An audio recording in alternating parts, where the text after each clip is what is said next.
Welcome everybody to tonight's contest between our visitors, the Warrensburg-Latham Cardinal, and your home team, the Mount Zion Lady Braves.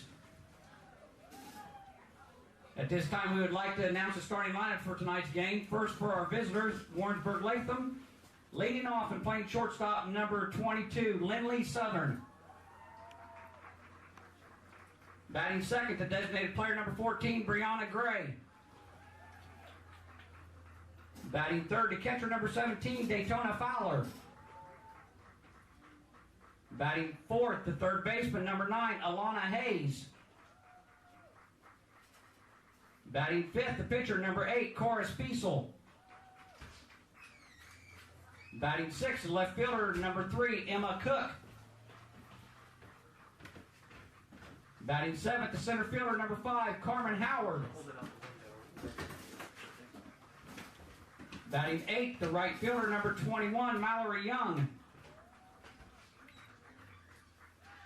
Batting ninth, the second baseman, number 11, Katie Frankovich. And the flex player, the first baseman, number 7, Kinsey Franklin.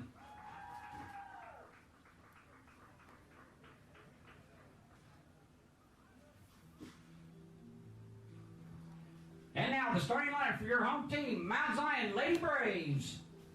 Leading off and playing shortstop, number 7, Marion Stinger. Batting second, to center fielder, number 2, Caitlin Maley. Batting third, to catcher, number 11, Gwen Bender. Batting fourth, the pitcher, number 22, Dakota Harrison. Batting fifth, the right fielder, number 12, Kinsey Shoemate. Batting sixth, the designated player, number 10, Sierra Heiser. Batting seventh, the left fielder, number 13, Kennedy Hiley. Batting eighth, third baseman, number 16, Kayla Schnippel. Batting ninth, the second baseman, number 4, Peyton Corson. And the flex player, the first baseman, number 17, Lauren Keebers.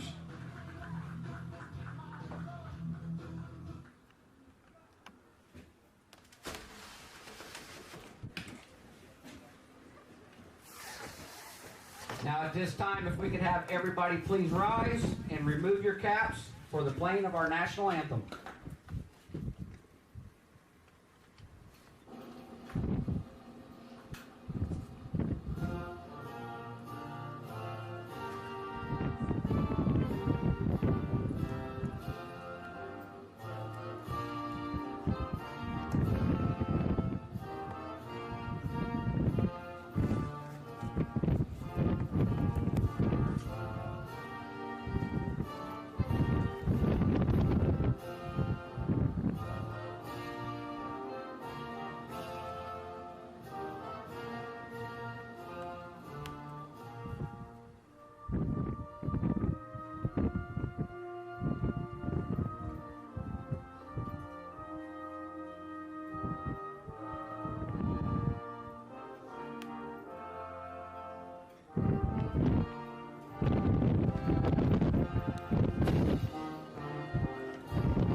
Orthopedic Center. All right, welcome, ladies and gentlemen, to this broadcast of Braves TV Mount Zion softball against Warrensburg this evening. So, pretty windy day here at the ballpark for sure. Wind blowing out of the northwest, which usually is not a great sign. Means that we've got some cooler things to come.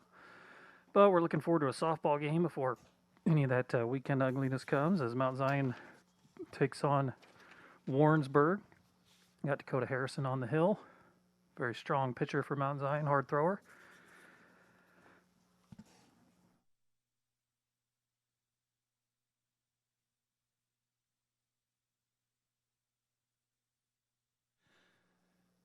And Mount Zion has a little bit of a shift in their usual lineup here, as Marin Stenger has moved over to shortstop, and Caitlin Maley is going to be playing some outfield, playing center field today. So a little bit of a change, as number 22, Lindley Southern, shortstop for Warrensburg, comes up to bat.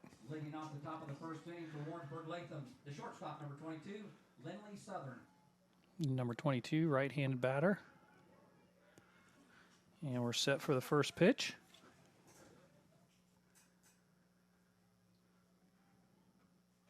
And it's high for ball one.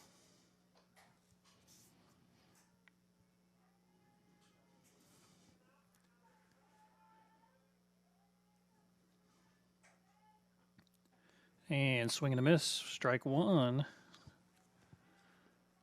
Nice pitch on the outside.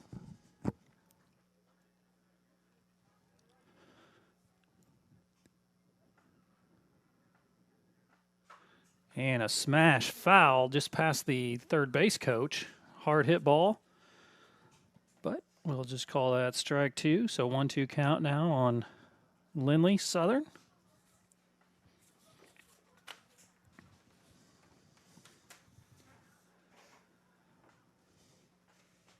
Got Kayla Schnippel making the start at third base with Dakota Harrison on the mound. And ball just outside changeup. Takes the count 2-2.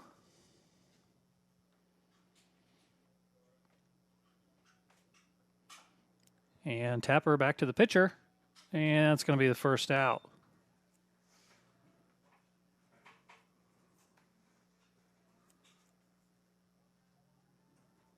Now coming to the plate, the designated player, number 14, Brianna Gray. So we got number 14 up, designated player Brianna Gray.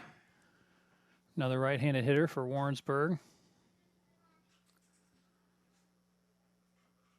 And smashed down past the third baseman, down to left field. And ball's going to be quickly brought in to the infield by Kennedy Hiley, a left fielder.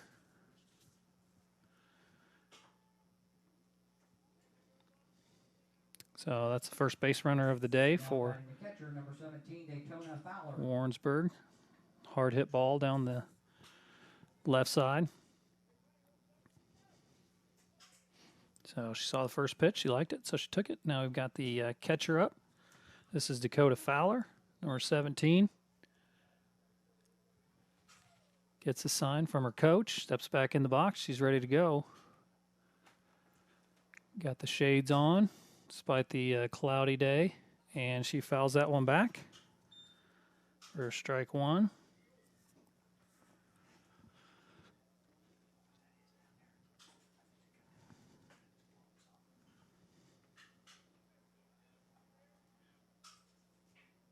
And Harrison set for the next pitch.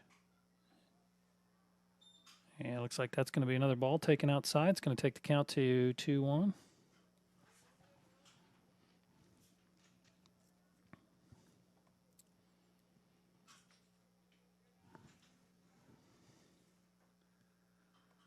And another ball just outside. It's going to be 3-1. Good pitch, trying to get her chase on the outside edge there, but a little too far outside. Just down the batter's box line.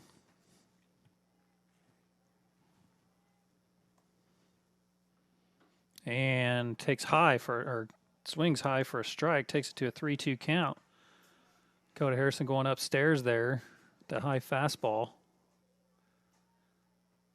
See if she comes back with that.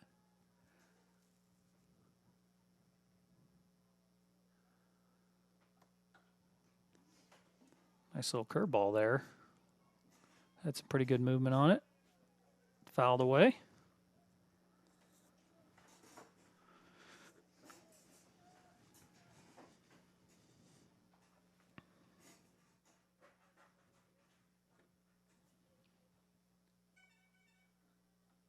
And that ball's in the dirt for ball 4. As the runner was going on that one, so.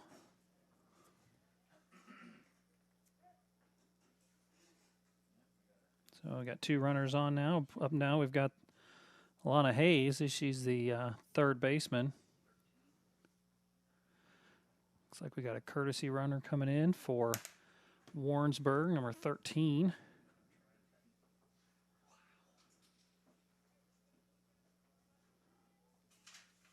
Looks like that's Kate Chkowski.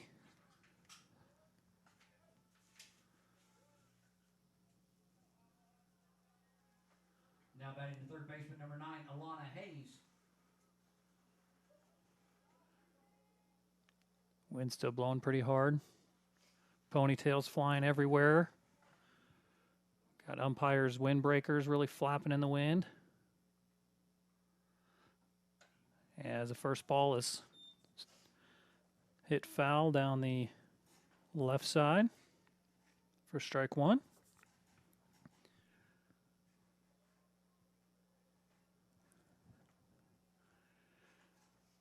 Shading her definitely further to the left side as Kayla Schnippel's right on that line. Marin Stinger is playing more on the left side of the infield.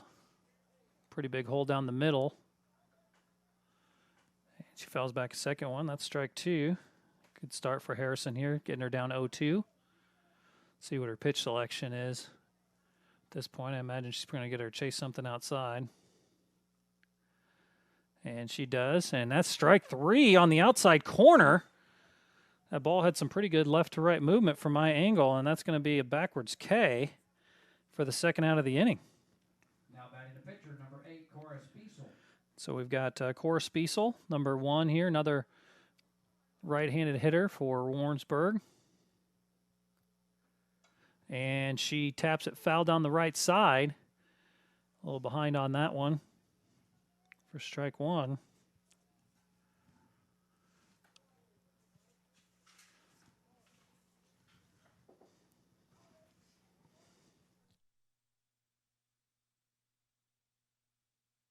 You see,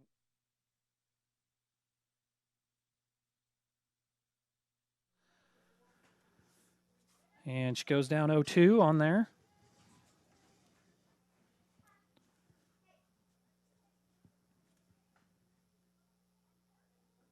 And nice off-speed pitch there. Gets her going right down the middle.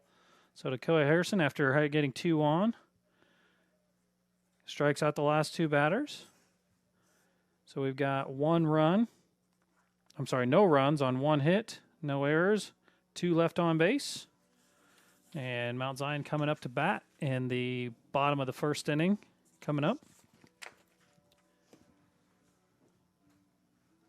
So this is Billy Rocky on the call. I'm here doing the play-by-play and the color commentary until Kurt Schnippel shows up here in a little bit. He had a little previous engagement, but he'll be here in a little bit. I'm sure some of you are wondering where his voice is at. I got Jordan Reynolds on the production tonight. He's working hard over there. So we appreciate everybody tuning in to Braves TV for our softball broadcast. We really haven't had a chance to do baseball broadcasts. Seems like every time we're getting ready to do a baseball game, it ends up getting canceled. So looking forward to doing a baseball game. We've got one scheduled for Monday, and that's senior day against Cerro Gordo. So hopefully we'll be able to get some baseball in.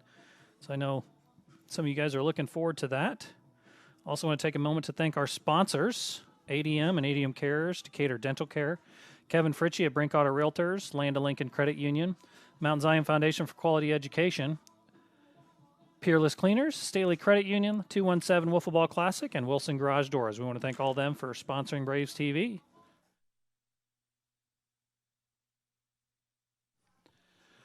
And we got Marin Stinger coming up for Mount Zion. She's playing shortstop today. Normally has been playing a lot of second base so far this year, but she's definitely a capable infielder. Very fast, little left-handed hitter.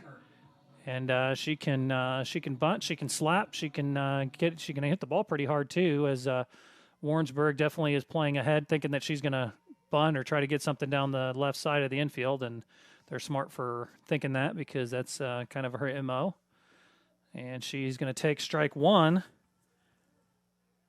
She didn't like that offering in terms of a bunt or slap or a hit, so she's down 0-1 in the count. And it's going to be high for ball 2.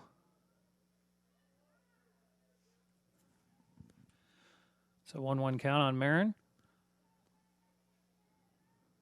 And she looks to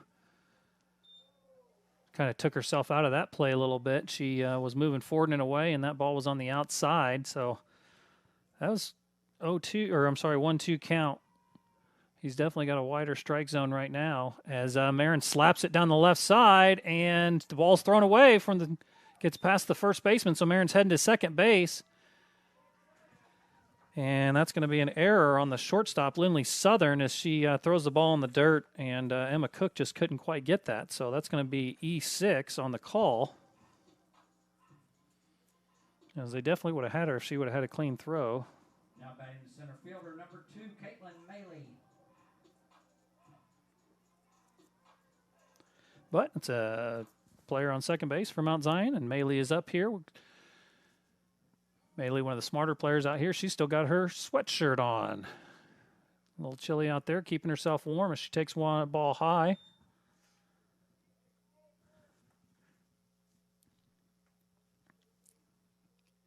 Maley, another left-handed hitter for Mount Zion senior, as she takes a ball outside as she looks to bunt or slap in that one. Warrensburg being very cognizant of Marin Stinger on second base right now, knowing that Coach Blakey likes to do a delay steal, especially when they're playing in for the bunt. And that one's a strike down the middle on Maley, so we got a 2-1 count.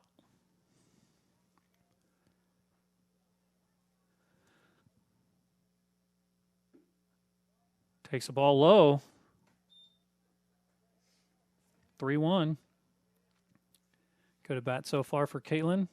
Third baseman still playing in for the bunt, but the shortstop is trying to be cognizant of Marin Stinger on second base there in case she's got to cover third as Caitlin Maley takes a ball high, so she's going to be on with a walk. And so we got first and second, no outs for Gwen Bender, the catcher.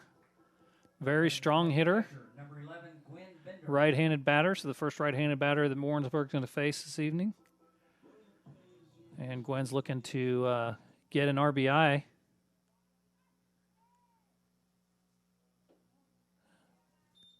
She takes just outside for a ball. Pretty good looking pitch, but she doesn't like it.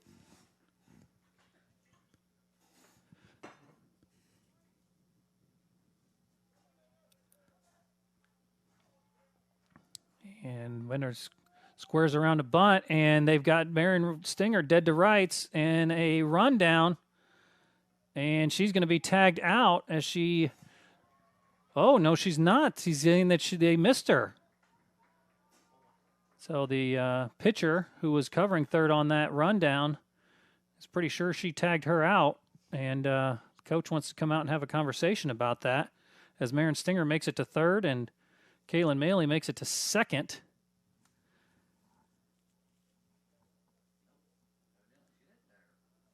So the final call is that she is safe.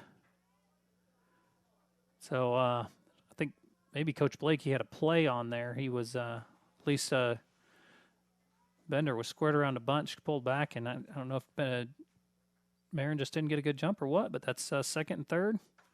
As Marin hits the ball high up in the air, that's going to be tough. In this wind, it's going to be over the sort of center fielder's head. Bender's going to come into second base as Maley rounds third and goes home. So that's going to be a 2-run double for Gwen Bender. It was a high pop fly, but they got caught up in the wind and tailed away from the center fielder. And that's going to work out as a 2-run double for Bender. So nice hit for her, nice contact. She's going to be on second base. And now we've got Dakota Harrison coming up, the pitcher. And she takes right down the middle for strike one. So you can just see the way that came off the bat. It was already tailing, and the wind kind of blew it even further away and over the head of the center fielder as Dakota Harrison hits a ball to shortstop. Not too hard, but that's enough to move the runner from second to third as Bender's playing heads up. So that's going to be a 6-3 for the first out of the inning. And next up, we've got Kenzie Shoemate. She's playing right field this evening. Right fielder number 12, Kenzie Shoemate.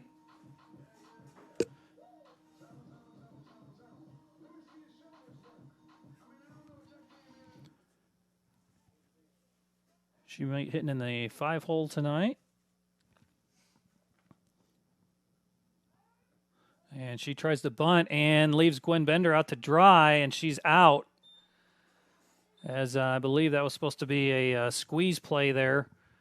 And Kenzie Shoemate unable to get the bunt down. So that's going to be the second out of the inning.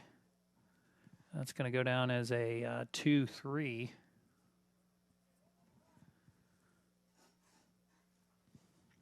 So, and strike one on Kenzie Shoemate as she swings and misses strike two.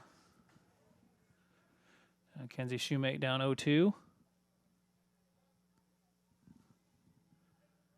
That was a tough pitch to get the bunt down. She just wasn't able to execute on that. And fortunately, Bender ended up getting tagged out.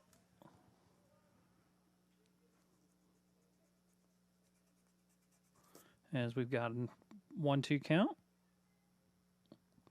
And that ball's going to be outside for 2-2. Looks like Spiza was trying to get her to chase, and Kenzie Shoemate wasn't having any of it. 2-2-2. And that was going to be a ball low. Good job on Shoemate to lay off of that. That changeup there. Changeup or drop ball, I'm not sure. I'm not a softball connoisseur. I have a hard time telling the difference between the two. And Kenzie Shoemate laces one hard out to left field. And the wind just keeps it right there for the left fielder to get it. And she's going to be out, so that's going to be F7, and that's going to end the inning. So we've got 2 runs on 1 hit, 1 error. We got nobody left on base. And that's going to take us to the top of the second. While we go to the top of the second, I'm going to tell you a little bit about Decatur Dental Care. They're located at 3737 East US Route 36. They provide general dentistry for the whole family. The dentists, including Dr. Kelly Clark, Dr. Melissa Burnett, Dr. Charles Stone, and Dr. Brittany Keck-Flory, are currently accepting new patients. Call 217-423 or visit the website at DecaturDentalCare.com to schedule an appointment. From all the staff at Decatur Dental Care, go Braves. So we appreciate Decatur Dental Care and all of our sponsors for helping to bring Braves TV to all of you with no charge. One of the things that we are proud of here at Braves TV, that no one has to pay money to watch our broadcasts, and we couldn't do that without our sponsors. So we want to thank all of them. As we've got Emma Cook coming up, she's the left fielder, so she's going to be the the 6th batter for Warrensburg. Wearing number 3, batting from the right side of the plate. And she's going to step in against Harrison.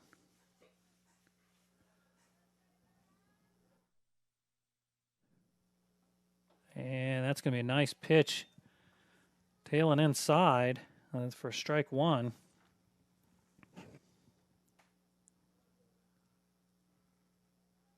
And next offering from Harrison is a little low. It's going to be a ball. Nice pitch. A lot of people would chase that. She did not. Good place of hitting there by Cook. Kayla Schnippel playing real tight to the line down there on the third base side as Harrison wings that one over the head of Gwen Bender. I think she probably slipped out of her hand as she has a 2-1 count right now.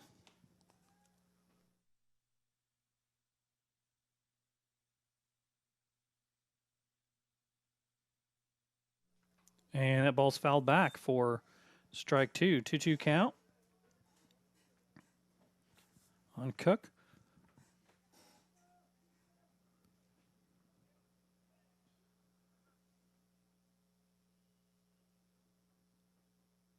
And that ball's going to be in the dirt in front of the plate.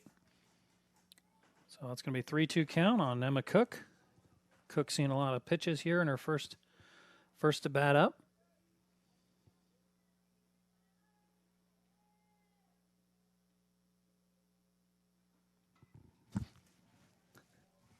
Fouls the ball back right at my head. I flinched pretty hard up here. Our producer is laughing a little bit over there as he saw me look up and flinch real quick. I looked down for a second, look up, and I had a ball coming at my head.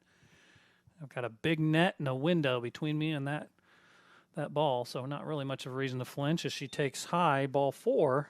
That's going to be a walk drawn by Emma Cook. Nice job of hitting by her. That's going to bring up Carmen Howard. She's a center fielder. So we'll see what tricks the Cardinals have up their sleeve right now with no outs and a runner on first base. As Howard takes inside, ball 1.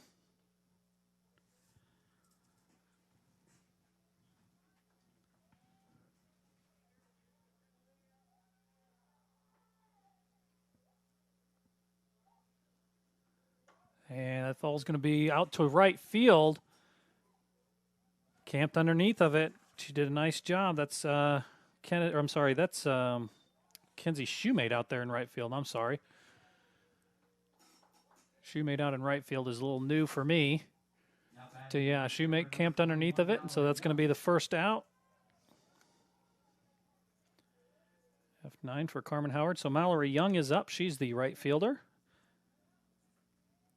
And she gets down a bunt, first base, and that ball's picked up by Lauren Keevers, thrown down to Peyton Corson, the second baseman, for out number 2. Nice execution there by Mount Zion and their bunt defense, getting Lauren Keevers charging hard. That was hit just a little bit harder. Keevers probably could have tagged her and thrown to second, but it was just hit just soft enough where Keevers had to charge, and she was able to get past her. So that's 2 outs regardless. Runner advances to second on there as the first pitch is a strike on the outside corner. This is Katie Frankovich. She's a second baseman. Wearing number 11, batting from the right side. And she swings at the second ball. It looked a little high, but it looked a little appetizing to Katie, so she swung hard at it. Now she's down 0-2. She's got to fight. Runner on second. And that ball's taken high for ball 1, 1-2 count.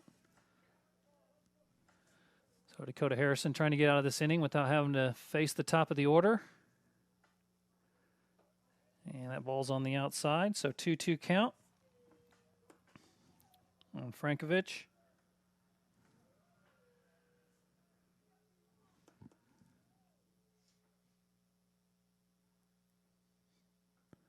And that's going to be inside, strike 3. And that's going to be a strikeout. Backwards K on Frankovich for Dakota Harrison. Nice pitch, tailing inside. And there's going to be 1 left on base on no hits, no runs, no errors. And Mount Zion will face the top of the order next inning. Coming up for Mount Zion, we've got Sierra Heiser, the designated player, Kennedy Hiley, who's playing left field tonight, and Kayla Schnippel, who's the third baseman. And then Peyton Corson will round that out, as we've got another one of our sponsors we're going to tell you about, Wilson's Garage Doors. The Wilson Garage Doors Incorporated, opening new doors for Central Illinois. Services include sales and installation of CHI and Haas overhead doors, and LiftMaster and linear garage door openers, adjusting or replacing torsion and extension springs, yearly maintenance to increase longevity of springs and openers, and installation of entry and storm doors. Wilson Garage Doors Incorporated is fully insured. Take pride in their work and their excellent customer service. They have over 55 years of combined overhead door experience. Call or text them at 217-855-6672. Go Braves. So up here now we've got Sierra Heiser. She's the designated player tonight. So she's just hitting. And she's going to be the first Mount Zion batter at the bottom of the second. And she's going to take high for ball 1.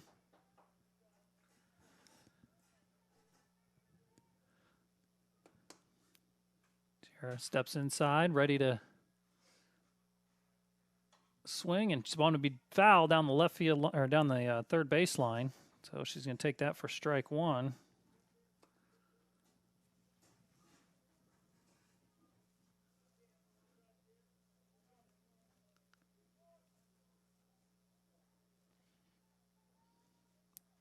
Sierra has a very aggressive half swing warm up that she does. Gets her ready to step in the box as she hits it down to the shortstop, and that's going to be on the ground past the first baseman. Heiser's going to second base, and she's going to be in there on an error, another error by the shortstop. So that's going to go down as E6, another short hop that gets past the first baseman. And Mount Zion will take it as she's in there at second base. Kennedy Hiley is up now. She's the left fielder. And Mount Zion has somebody on second with no outs. So we'll see what kind of tricks Coach Blakey's got up his sleeve. I'm sure he's anxious to get another run on the board as Hiley looks to bunt, and she takes for a strike. So she's got an 0-1 count. Hiley, a left-handed hitter.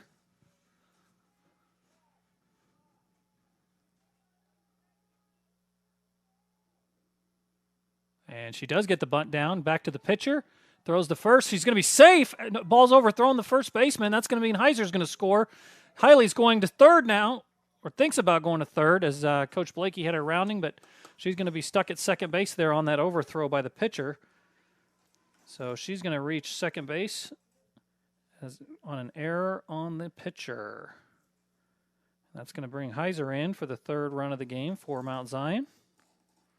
So another runner at second base, no outs, and we got a run in for Mount Zion. Nice bunt by Hiley. That was going to get the job done, getting Heiser over to third base. And I'm actually pretty sure she was going to be safe at first base there, because by the time the throw got there, she was already on the base. So official score, and we're going to give her a single on that one and advance to second base on the error, because she was actually at the base by the time the ball got there. So we're going to call that E1 for her trip to second base, but that's going to be a single for Kennedy Hiley. She hustled hard down to second base. I thought she was going to get to take third as hard as she was running, but a good throw might have thrown her out there, as it took her a second to get around second base. So now we've got Kayla Schnippel, third baseman. We're number 16. She's batting in the 8-hole for Mount Zion, playing third base. Imagine Coach Blakey's probably thinking something similar here. We'll see if she bunts the ball. Tries to get the job done, get another run in. That ball's taken high. She does not square to bunt. Still nobody out, so Coach Blakey might be thinking, let's give her a chance to hit, get an RBI.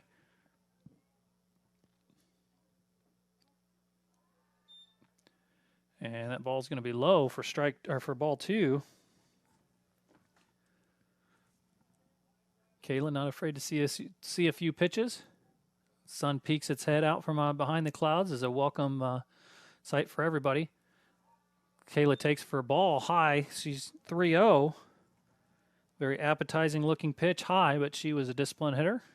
Held back, and now she's got a 3-0 count. She's way ahead. And that ball's right down the middle for strike one. 3-1 count on Kayla.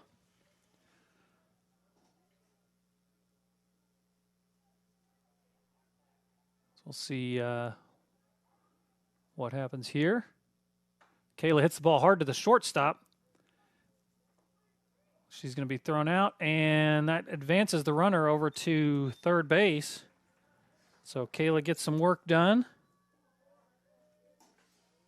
as we've got a 6-3 out there, but gets the runner over to third base, so gets some work done. Hard hit ball by Schnippel there. She just didn't quite get past the shortstop. She made a nice clean play on it and threw her out. So next up, we've got Peyton Corson playing second base tonight. She's been playing a little bit of outfield. We know she can play some infield. Strong hitter for a number 9 hitter, that's for sure. as she takes ball 1 high. So she just got to find a way to get that run in from third base, give Mount Zion a 4-0 lead. So she's got some work to put in here. I could see the possibility of a bunt here maybe, or a slash. And that ball's taken outside. I'm sorry, it's swung at outside. It's a strike. Peyton swings hard at the ball. It was a little bit outside of the zone, and she can't quite get it. And she does get her bat on that ball. Goes right back to the pitcher. And Kennedy, and she's going to be tagged out at home. Oh, no, she's going to be safe. Oh, they're saying the catcher blocked the plate, did not give her an opportunity to get there. And that's going to be...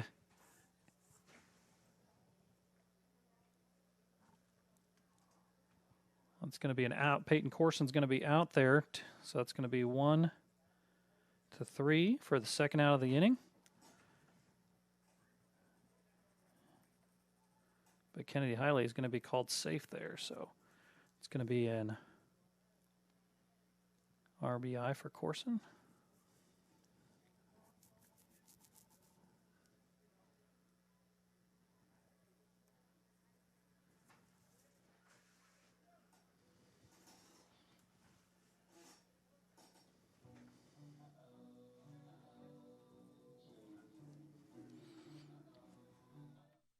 And that's going to bring up Marin Stinger, shortstop.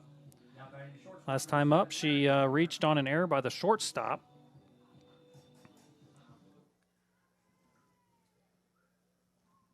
So 2 outs. And she slaps it past the shortstop. And she's going to be in there with a single. She hit hard hit ball. Shortstop just couldn't quite get it. I'm going to give her a hit on that at least. I'm not the official scorer, but that was a pretty tough play for the shortstop as she's on first base. And that's going to bring up Caitlin Maley, who's tossed the sweatshirt off. She's warmed up enough, and now she's back in the box. Last time up, she walked and scored. And that ball hits the front of her helmet. So she's going to be on first base. Thought maybe that fouled off her bat, but it actually hit her helmet. So another walk for Maley. And that's going to put Marin Stinger on second base and bring up Gwen Bender. So with 2 outs, 2 on. Now batting the catcher, number 11, Gwen Bender. Gwen Bender is going to get a chance to hit in the second inning in a row for Mount Zion. 4-0 lead. And she's going to take a ball low. Last time Gwen was up, she hit that double out to right center field that kind of tailed away from the center fielder and brought in a couple of runs. Hopefully she'll bring in a couple of runs here.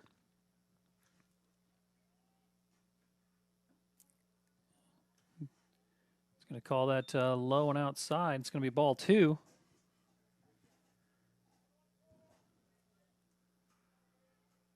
Bender steps back in there, way ahead in the count, 2-0. And that's going to be ball inside. 3-0 count.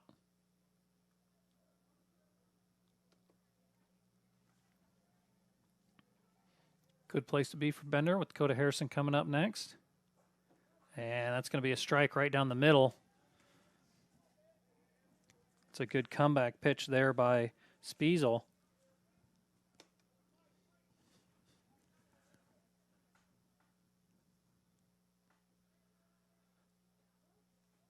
Beautiful off-speed pitch there by Spiesel. Right on the outside corner, just dropped in there. That's going to bring the count 3-2. So Bender up 3-2, 2 outs, 2 on. And Bender hits the ball to the shortstop, who throws it to third base for the out. And that's going to end the inning. Mount Zion scores 2 runs that inning. In 2 complete innings of play, our score, Mount Zion 4, Warrensburg-Latham 0.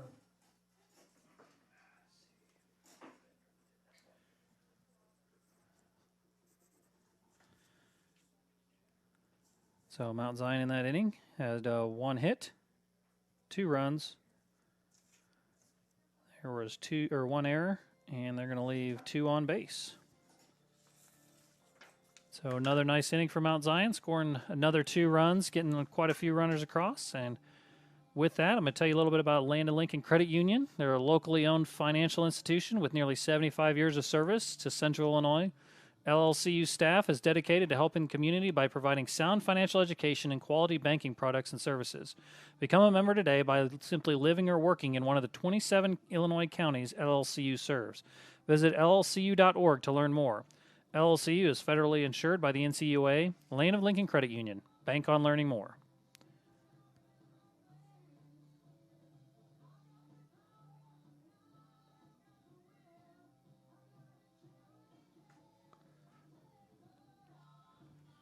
And so we've got coming up for Warrensburg is going to be the top of their lineup.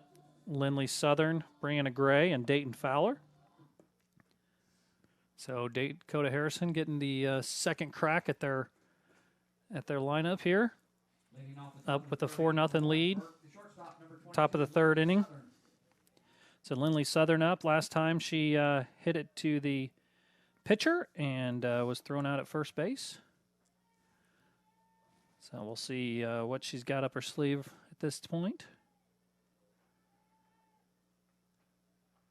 And Harrison starts with a nice pitch, but it's low and inside. One she's definitely looking forward to chase. Southern ahead in the count. And that's going to be outside. That's ball 2. So first 2 pitches low to Southern from Harrison. See, Caitlin Maley's got that sweatshirt back on out there. Probably a lot like me. I'm sure I'd be throwing my sweatshirt back on too.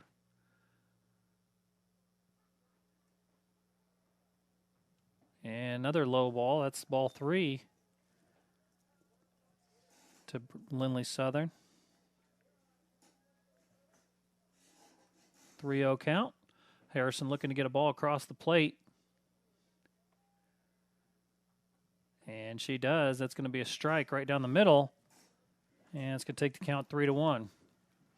Southern, number 22, right-handed batter.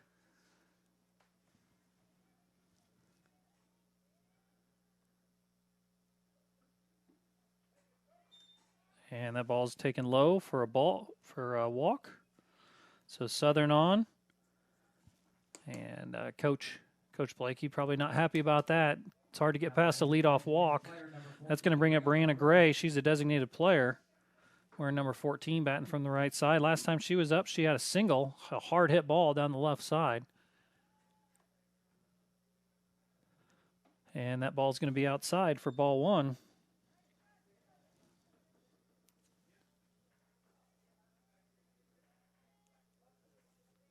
Steps back in, ready for second pitch. And she squares the bunt, but takes it for a ball. It's going to be ball 2.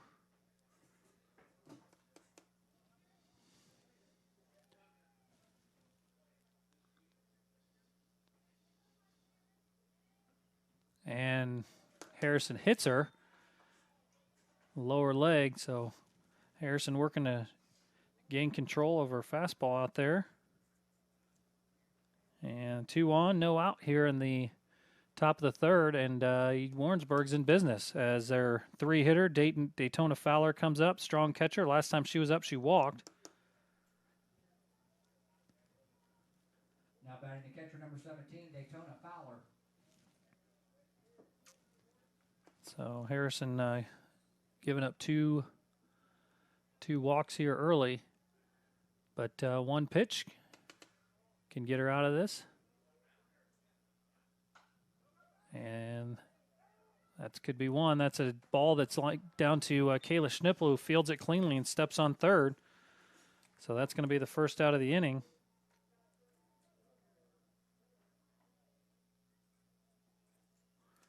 So fielder's choice. Now batting the third baseman, number 9, Alana Hayes. And they're going to call that 3 unassisted. Nope, 5 unassisted. And that first ball taken low, bounces, and that's going to bench the runners. As Bender's got to run back to the wall to get that one, so that's a Wild pitch.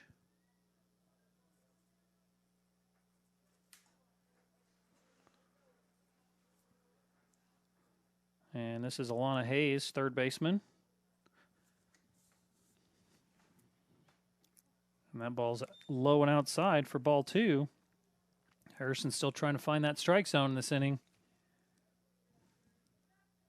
Couple good pitches could bail her out of this. Got good defense behind her. Alana Hayes struck out looking last time. So 1 out. Runners on second and third. Top of the third. Bender, I think, is trying to get some dirt out of her eye or something down there. I think when that ball came up, it might have knocked some dirt in her eye or something. Oh, she's good, she says. Thumbs up. That's what we like to see. That's what we like to see. All right, Harrison steps in the circle, ready to go. She's had a breather. Here comes a strike. And that ball's hit out to left field. That's going to be a base hit, and 1 run's going to score.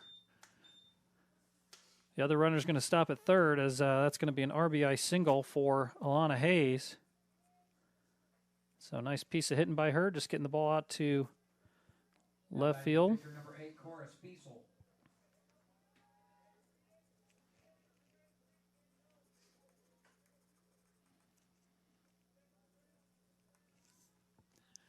So this is going to bring up Cora Spiesel. She's the pitcher. And nice movement there on that pitch from Harrison. That ball moved to the outside, moved away from Spiesel, who just got it off the tip of the bat. So strike 1 on Spiesel. Nice first pitch from Harrison. She needed that. She needed to start ahead in the count. She did.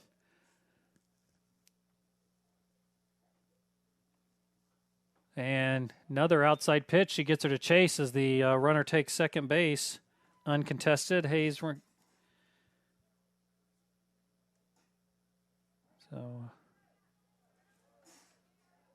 it's going to be strike 2 on Spiesel swinging. Harrison way ahead in the count. And that ball's going to be high for ball 1. Tries to get her to chase something high, and that one was a little too high. Didn't look appetizing enough for Spiesel, so it's going to be a 1-2 count.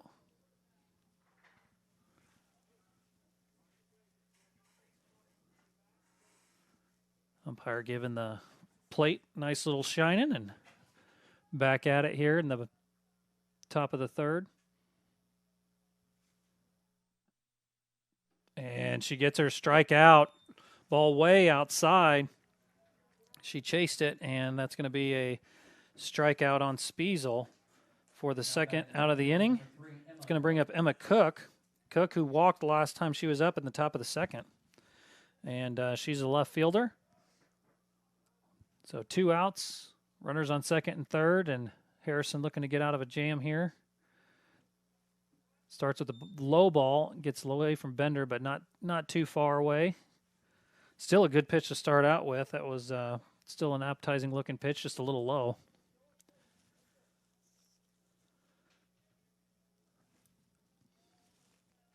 Emma Cook steps back in the box.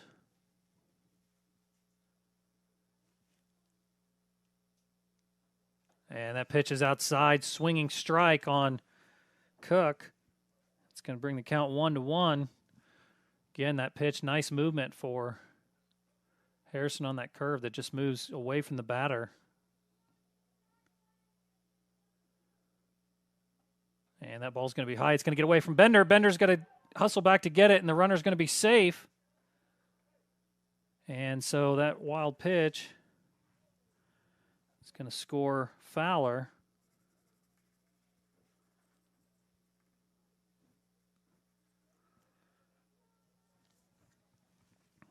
And that's going to bring a 2-1 count on Cook as the runner advanced over to third. So Alana Hayes is over on third base at this point.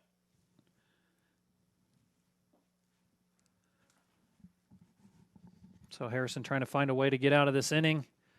2-1 count. She's got 2 outs.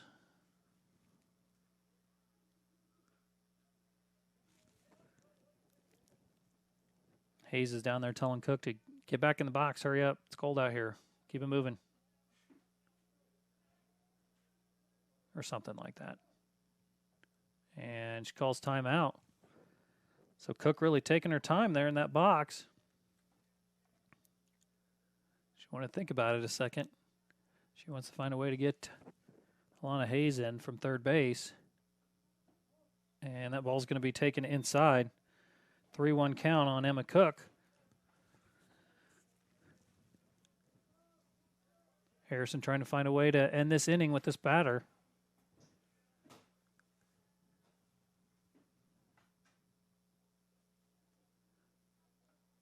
And beautiful pitch moving inside on the batter. That's going to be a strike 2.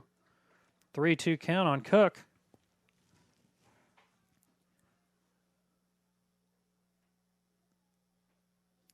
Two outs. And that ball's taken low, and that's going to score the runner as a wild pitch. So another runner scores as another ball gets away. And that's going to give 3 runs to Warrensburg in this inning on that walk. So 3 walks in this inning for Harrison, and a single leads to three runs.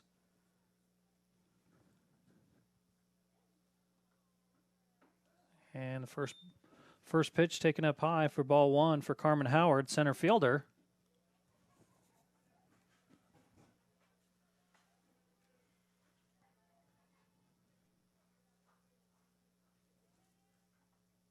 Nice pitch on the outside corner, strike taken. And it's going to bring the count 1-1. Emma Cook over on first base, looking for an opportunity. Ball taken outside. It's going to be ball 2 on Howard.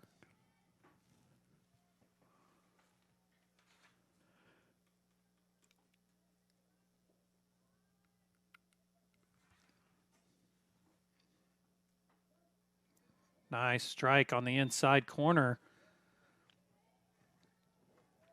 2-2 count on Howard. Two balls, 2 strikes, 2 outs.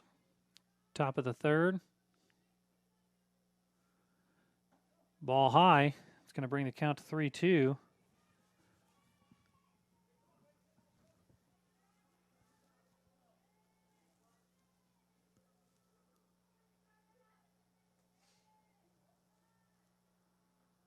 And that ball is going to be hit high out to right field. Shoemate having to come in on it. She makes the catch, and that ends the inning. As Carmen Howard flies out again to the right fielder. So second time in a row, she's hit out to the right fielder. And so on 4 walks, 1 hit, it's going to be 3 runs for Mount Zion. I'm sorry, for Warrensburg.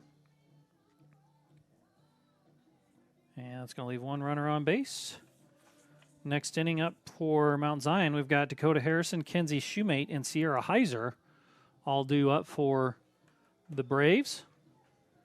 And while we talk about them, let's talk about Peerless Cleaning. Peerless Cleaning and Restoration Service is the local cleaning experts you can trust. That's why since 1945, Peerless has been serving Central Illinois homes and businesses with pride. Whether it's a simple and quick carpet cleaning, air duct cleaning, dry cleaning, or emergency water damage and fire restoration, Peerless is always there for you. So make sure you visit Peerless Cleaners for all your cleaning needs. We want to thank all of our other sponsors as well. ADM and ADM Cares, Decatur Dental Care, Kevin Fritchie of Brink Auto Realtors, Land of Lincoln Credit Union, Mount Zion Foundation for Quality Education, Peerless Cleaners, Staley Credit Union, 217 Wiffle Ball Classic, and Wilson Garage Doors. As Dakota Harrison steps in, she grounded out to the shortstop in her first at-bat. Steps in for her first at-bat here in the bottom of the third. And beautiful pitch taken inside. Nice little curveball. And that's going to be strike one against Harrison. Good job of Spiesel working ahead against a very talented hitter in Harrison. And that ball's going to be outside.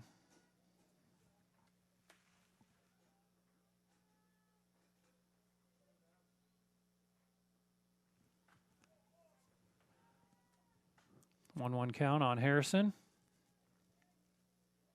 And foul back. Harrison took a good swipe at it, but that's going to be a foul back into the net. 1-2 count on Harrison.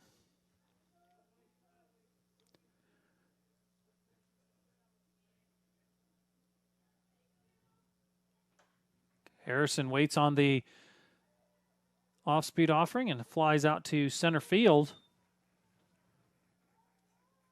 Didn't quite get all of that one, and that's going to be first out for Mount Zion. Next up, that's going to bring up Kenzie Shoemate. She's the right fielder tonight.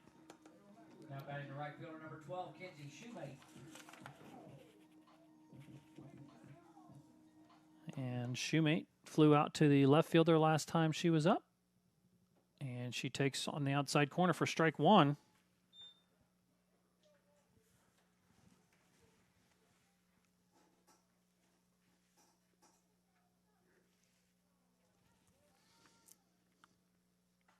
And she swings and misses on the outside corner, strike two. Ball was just a little bit outside of the box, and she aggressively went at it. And just a little too far outside for her to reach. Steps back in the 0-2 count. And the catcher sets up way outside and takes for a ball. That ball was way outside, but went right to where the catcher was pointing. So they're definitely trying to get her to chase there. And she hits it back to the middle. Shortstop fields it, and she's going to be thrown out. Bang, bang play.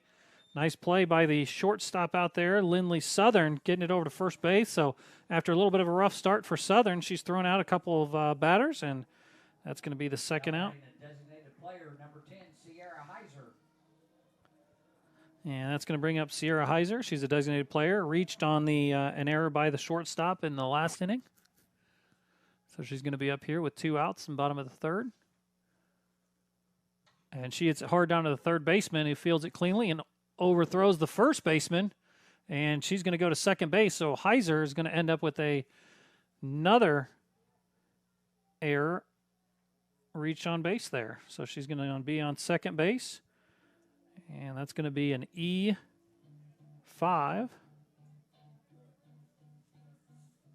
batting the left fielder, number 13, Kennedy Hiley.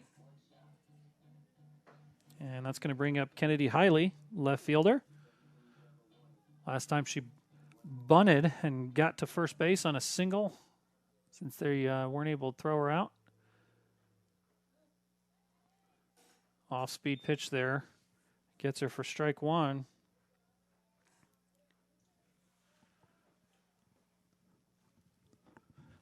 There was not much on that ball as it dropped in there.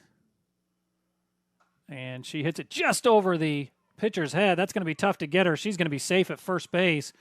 She popped that ball just over the pitcher's head, and it just dropped like a rock in front of the shortstop and didn't go anywhere. So nice play. That's going to be another single for Hiley.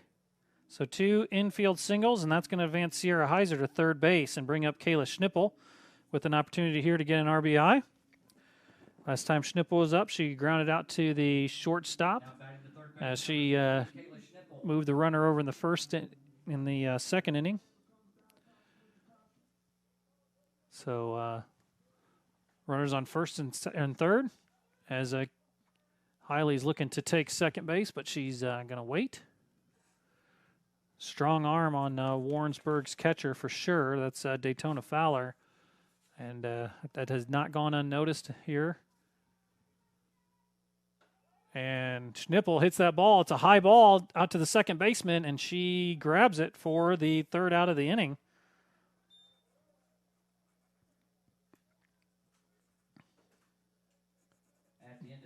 So at the end of 3, no runs for Mount Zion. Did get 1 hit.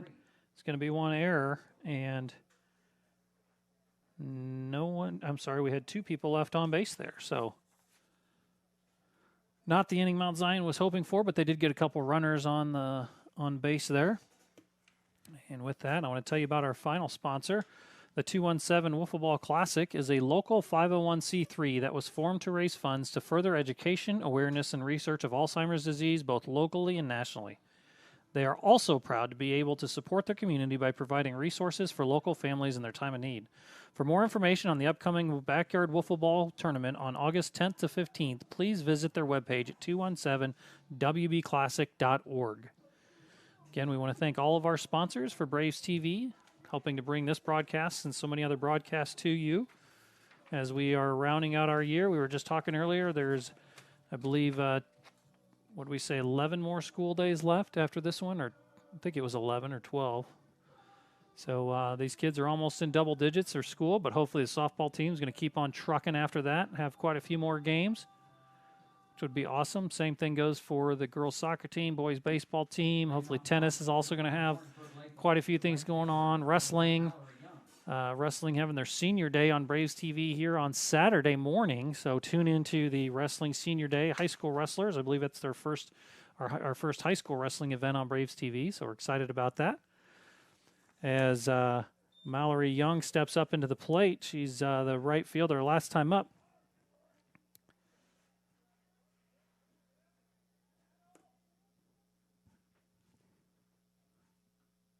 And she fouls it back. It's going to be 1-1 count against her.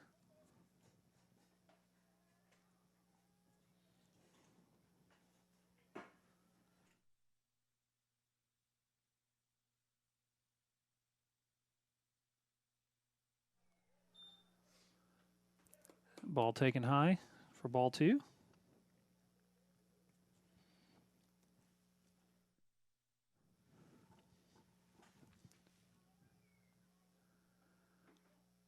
Ball high on the outside. 3-1 count for Young. As Harrison's still trying to find that strike zone. She'd like to get this out here, get her inning started off in the right way. And that's going to be ball 4. So another leadoff walk for Harrison. Coach Blakey wants to come out and talk to her for a minute. That's going to bring in all the infielders.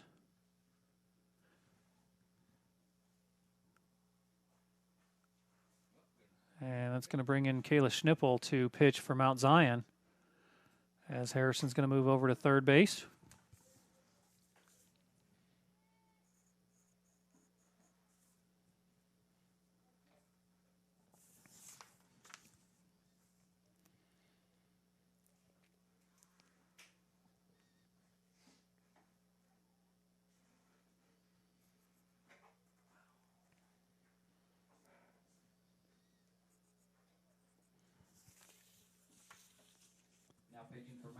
So Schnippel's had some varsity experience pitching so far this year. She's come in relief quite a few times. At this point, Coach Blakey is wanting somebody in there, throw some strikes, get some outs, and get Mount Zion back hitting. Kayla's definitely capable of doing that.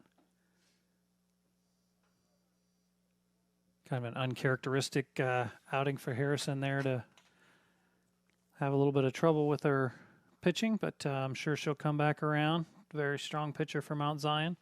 One that I know Coach Blakey's got a lot of faith in, but feels like it's appropriate time to go with Schnippel here, and so that's going to bring in Katie Frankovich, who's the number 9 hitter, second baseman for Warrensburg.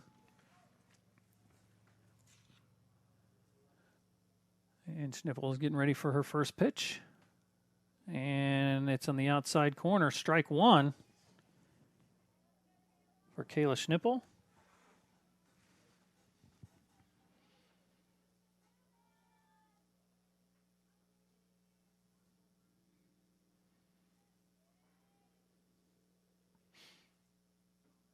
And that ball's fouled back for strike 2. Good start for Schnippel. Gets Frankovich to go 0-2.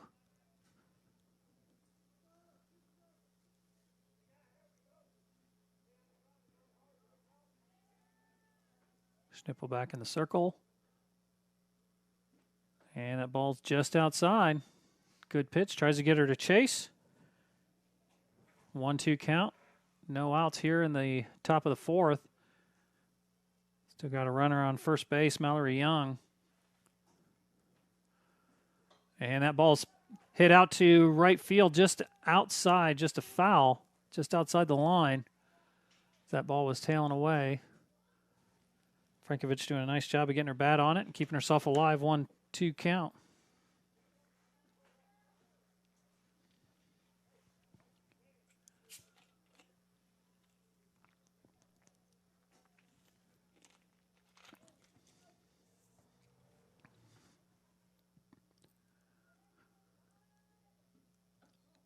And that ball's just outside for ball 2. 2-2 count.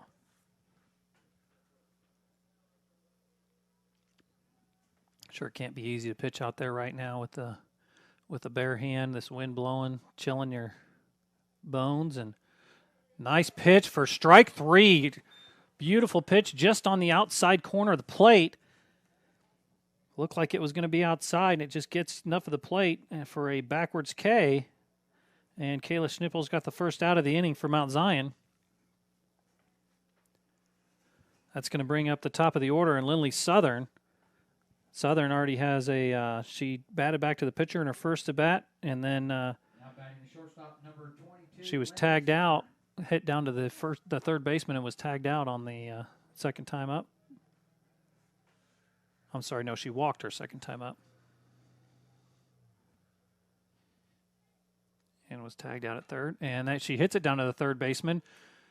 And Harrison throws over to Peyton Corson to get the second out of the inning at second base. Gets the lead runner.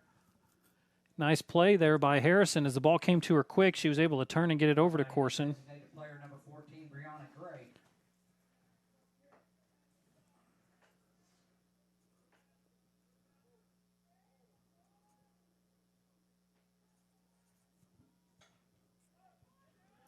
That ball hit down to Lauren Keevers.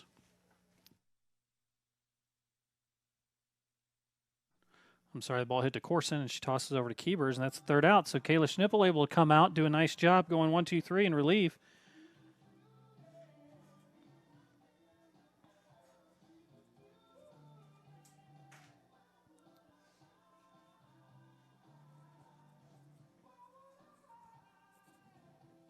So we've got no runs on no hits, no errors, and there's going to be one left on base for Warrensburg. The nice job in relief there for Schnippel. And Mount Zion's going to have Peyton Corson leading off for him, and then back to the top of the order with Marin Stinger and Caitlin Maley come back out as the sun peeks its head back out here at Mount Zion Field. Glad to see that. The wind's still whipping around out there a little bit. Hasn't slowed down too much.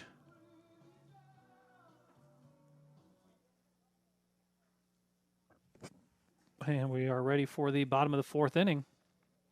As Peyton Corson comes up. Peyton ground out to the pitcher the first time up. Leading off the bottom of the fourth inning, But got herself an RBI. Number 4, Peyton Corson.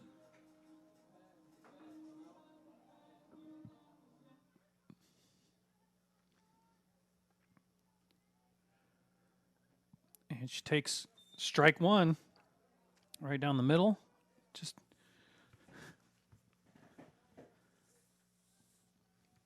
Spiesel doing a nice job working ahead. And that ball hit hard, but out foul territory down the left field line.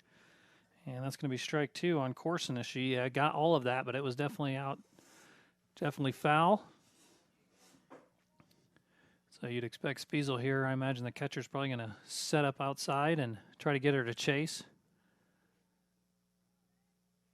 And no, she goes inside, and that's going to be high for ball 1.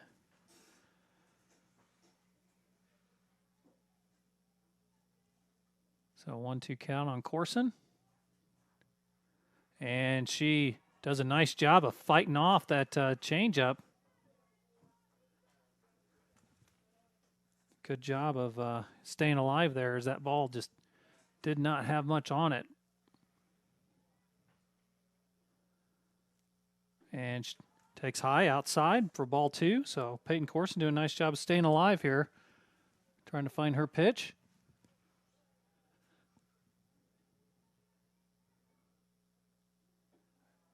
And she takes high. Ball 3. So 3-2 count on Peyton Corson.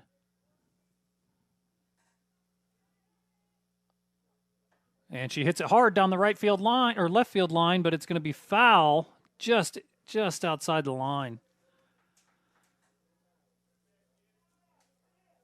Peyton Corson having a nice at bat here.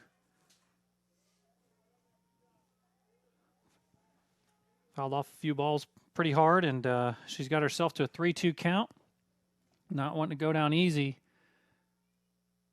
And she fouls another one off.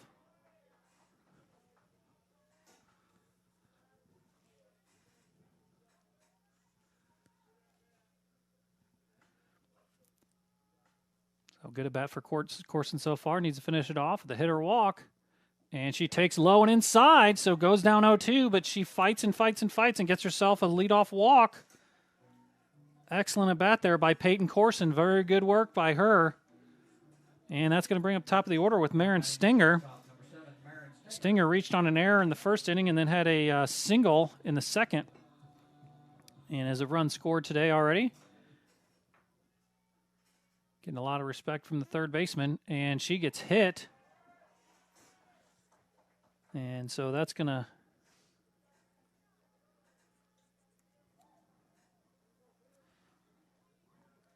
So it's going to be first and second. No outs. That's going to bring up Caitlin Maley, the number 2 batter. She's playing center field tonight. She's got 2 walks already. She got hit the last inning. She likes to crowd it in there too. And she's going to have a fly ball to the second baseman, which is going to be caught. And that's going to be for out number 1.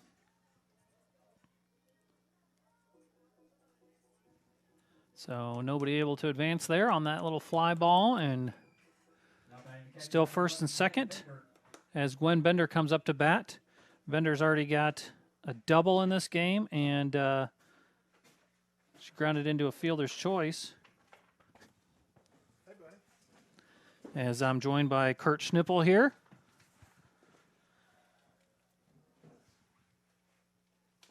Got a pretty good game going, Kurt. Mount Zion is up 5-3. Looks like it. Pretty close. So sorry I'm late. That's all right. So we got an 0-2 count here on Gwen Bender.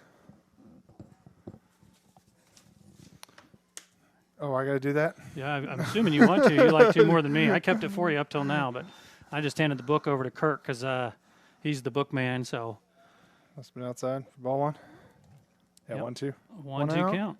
Yep. So we got Marin at first and Peyton at second. Yep. Peyton had a beautiful at bat. She was down 0-2. She came back and got it 3-2. As Gwen Bender hits a high fly ball out to the right fielder for out number 2. Yep. And that's going to bring up Dakota Harrison. Still losing her mind. Still losing her mind. That's right. Harrison had a ground out to the shortstop and has flown out to the center field so far in this game. So first and second, bottom of the 4th. 2 outs. Outside corner for strike 1.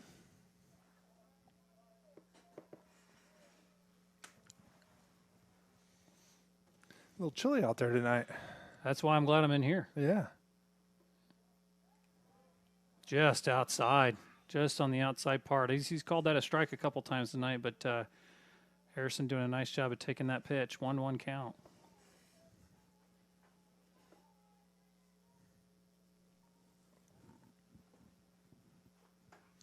A line drive down third base side. We've had a few of those tonight. Hard hit balls, but just outside. The hardest hit balls tonight have all been foul balls. Just out in front of it a little bit. She's looks like she's throwing a little bit slower than probably what the girls are used to a little bit. Yep, and she's got a pretty good change. She's got some good movement on her pitches. So she's keeping Mount Zion guessing for sure. Got a little blooper right to the center field. Took about 4 or 5 steps to her right for a little fly out to center for the third out. It looked hard coming off the bat. I thought maybe it was going to go somewhere, but it just kind of died in that air. So another no-run inning for Mount Zion. Still have the 4-3 lead. Kayla Schnipple came in relief in the last inning and went 1-2-3, doing a nice job throwing some strikes out there. So make her father proud. So she earns herself another inning on the mound. Did you get a chance to listen to any of the game on your way over? No, I didn't. I had the radio on, so. Why would you listen to the radio when I you can listen to forgot- Braves TV? I forgot all about it. Why would anybody choose to do anything but listen to my voice? I don't understand it. I feel horrendous now, Billy. Yeah. If only more people knew it was my voice on tonight, I think we'd have a few thousand people listening to this broadcast.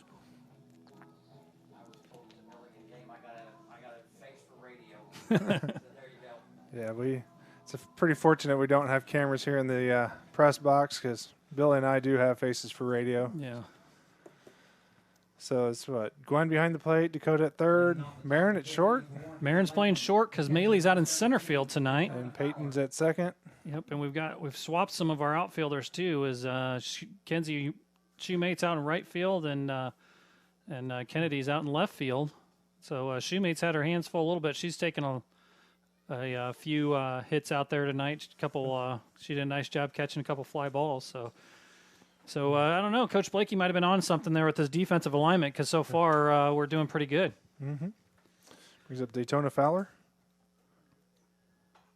Line drive, curling it into the gap, and Kenzie Shoemate brings it in to keep her at a single. So a long single almost makes it out to the warning track before finally Shoemate kind of hunts it down and gets it back into the infield. Brings up Alana Hayes, who's got a strikeout and a single. With one on and 4-3, Mount Zion hanging on to a 4-3 lead here in the top of the fifth. Little grounder off the end of the bat, going to fielder's choice, gets the fielder's choice, so they got the runner going to 2. Yeah, that ball just kind of died on the infield. Not much of a chance for a double play, but Marin Stinger doing a great job of getting that ball over to Peyton Corson for that out, getting the lead runner. Yeah, it looked like it went off the end of the bat and just nothing. It was real slow coming off the end of the bat. Curve outside. She had some movement on that one. Just got a nice text here, Kurt, saying that even on a bad day, we're better than listening to the Cubs announcers. So I can appreciate that for sure. It's pretty low standards. Yeah, I appreciate all of our fans out there. We can have an autograph night some night. Kurt, you and I could. Really no need for that. Yeah, we could sit downstairs at the table and So this is sign some autographs. Cora Spiesel. Spiesel, yep, pitcher. Okay. She's got doing a nice job on the mound so far. Fouled off a bunt on the second pitch there, so 1-1 count. Swings and going. Oh, we're unable to get. Oh, she's going to 3. Good throw might get her here. Oh, and it bounces away from Dakota. And Kayla's able to hustle out there and keep it out of the dugout to keep her at 3. Good hustle play there by the Warrensburg player, just getting after it. As soon as she popped right up and took off. Yeah. And if she hadn't done that, she would have been dead to rights there at third base. But Yep. because there's pretty decent throw, but just couldn't quite get there. Yeah, Caitlin on it pretty quick, but it just took her just a second too long to get to it. A little grounder going home, and the throw to the wrong side of home plate, and she's able to slide in safely. Yeah, that throw's got to be to the third base side of the plate. Instead, it takes her to the right first base side, and there's just no way she was going to get her there. So that's a tough play. And Stinger fielded it cleanly, had a good shot at home plate, just not able to. Yeah, the throw was definitely there in time. Yeah. So it ties the game up at 4 on the fielder's choice.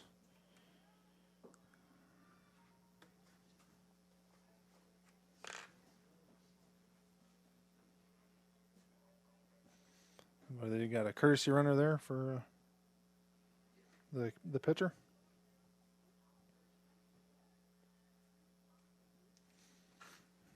Courtesy runner for the pitcher at first base, number 2, Madison Hunt. Number 2, Madison Hunt.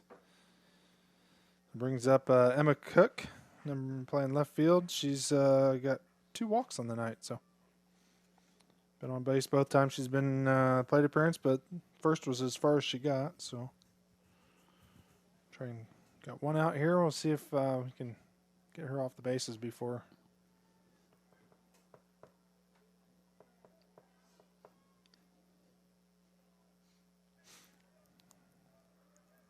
It's quiet in here with the windows closed tonight. Yeah, it was a little too windy for us to have open windows tonight. We had the flag out earlier, but we were afraid it was going to break the holder as hard as it was whipping. So I had to do the whole hold my arms up, hold the flag out the window thing. And you don't realize how long the anthem is until you're holding the flag up in the air while the wind is beating against you as that ball's hit back to Kayla Schnippel. Got the fielder's choice again, so we got the lead runner at 2. Great play by Schnippel to turn and get that ball to Stinger at second base, give her an opportunity. So that's the third fielder's choice of the inning. So resulted in 2 outs and a run scored, but single and 3 fielder's choice. So brings up Carmen Howard. Flew out to right field both times. She's been up tonight. So looking to end the inning and get the bats going again. Little dribbler off the end of the bat as well. So Kayla getting a lot of little weak contact. Yep. So nice job defensively and pitching there for Schnippel. She gets 2 putouts on that inning. So 1 run on 1 hit. 1 error is on the throw down to second. You know, I should have never made a comment about our defense playing well, Kurt. I knew the second I told you that they've been playing pretty well that something might happen, and you know, sometimes it's just better if I keep my mouth shut. You know what I mean? Yeah, but we gotta gab about something. So yeah, if you listen real closely there, you could hear the sound of 1,000 people nodding their heads yes when I said I should keep my mouth shut.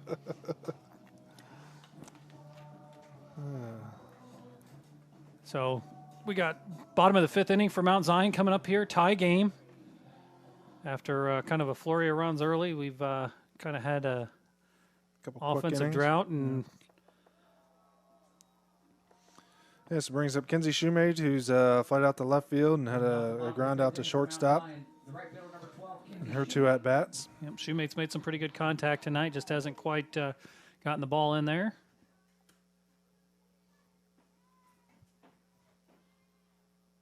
Showing bunt and fouls it off.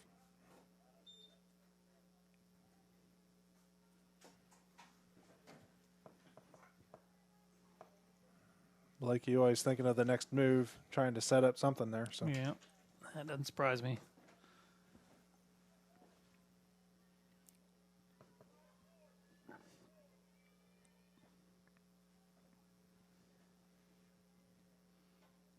Fouls it straight back into the netting for an 0-2 count.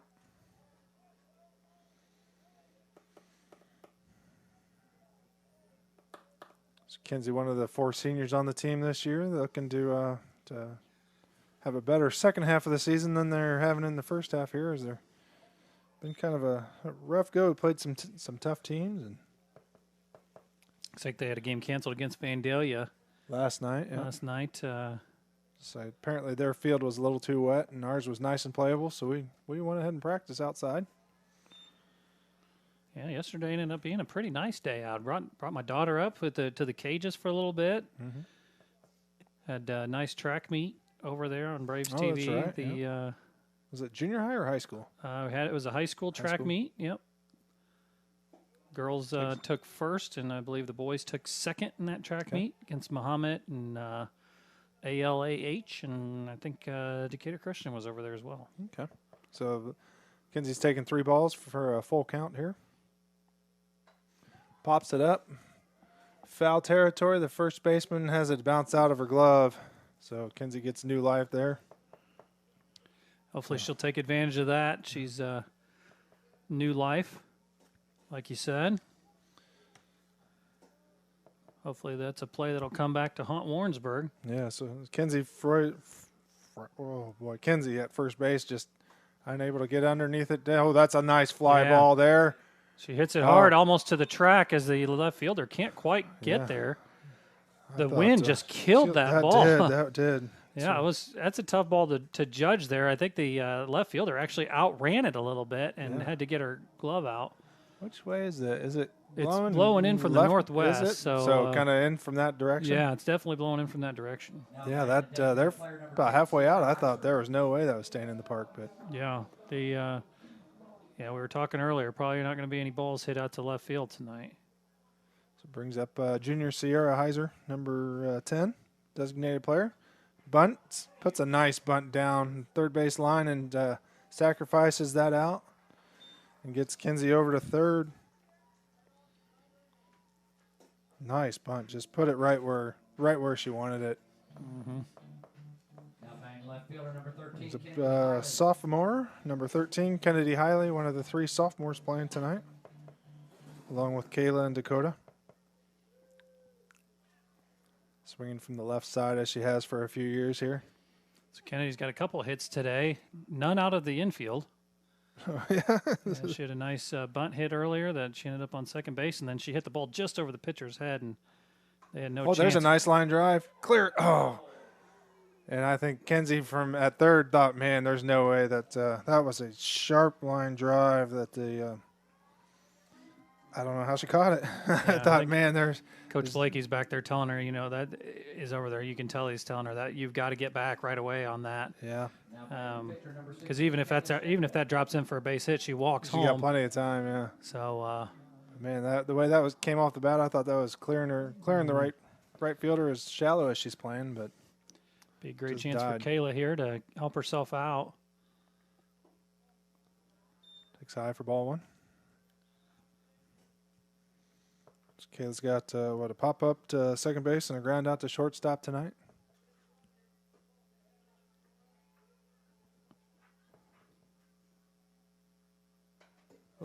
Get drop. Oh, just too bad. It's a good hit ball, just right to the right fielder. Yeah, so that one she took advantage of playing shallow and was able to just kind of take a few steps to her right and catch Kayla's fly ball there. But so no runs. Got it on a leadoff double. No errors and stranded one. Yep, not the outcome that we were hoping for, especially having a runner on second base with no outs. Yep. It just, if you're Mount Zion right now, you got to start thinking about execution. You've got to start being able to get some of these runs across the plate like they were able to do earlier in the game. Mm-hmm. Yeah, the first 2 batters scored. I mean, that's usually a good sign. First 2 batters of the second inning scored. Mm-hmm. And they've been putting the bat on the ball. Yeah. It's just been right at some people. And, tribute to Warrensburg here. They've cleaned up their defense a little bit. They made some errors earlier in the first inning, first and second inning. 3 errors in the first 3 innings. And yeah, that really is what has accounted for quite a few of the Mount Zion runs right now is a few of those errors. And because we don't have a lot of hits in this game, and we haven't hit the ball out of the infield very much. So, those are definitely things that we're looking to improve on. One big piece of execution would be to come out right now and get 3 up, 3 down, something. Throw some strikes, play some defense, and get 3 up, 3 down. Go in the bottom of the 6th. Mallory Young, right field, leading off, number 21. Right fielder number 21, Mallory Young.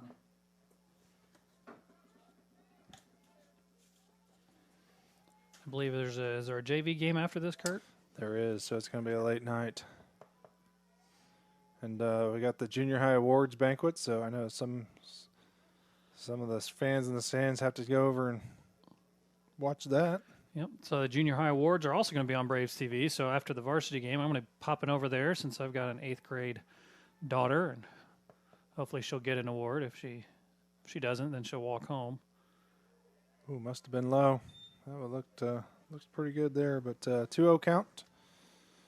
Kayla throwing to Mallory.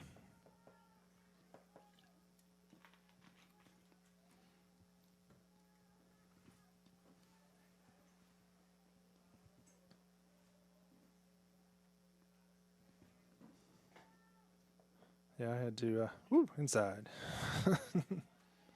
3-0.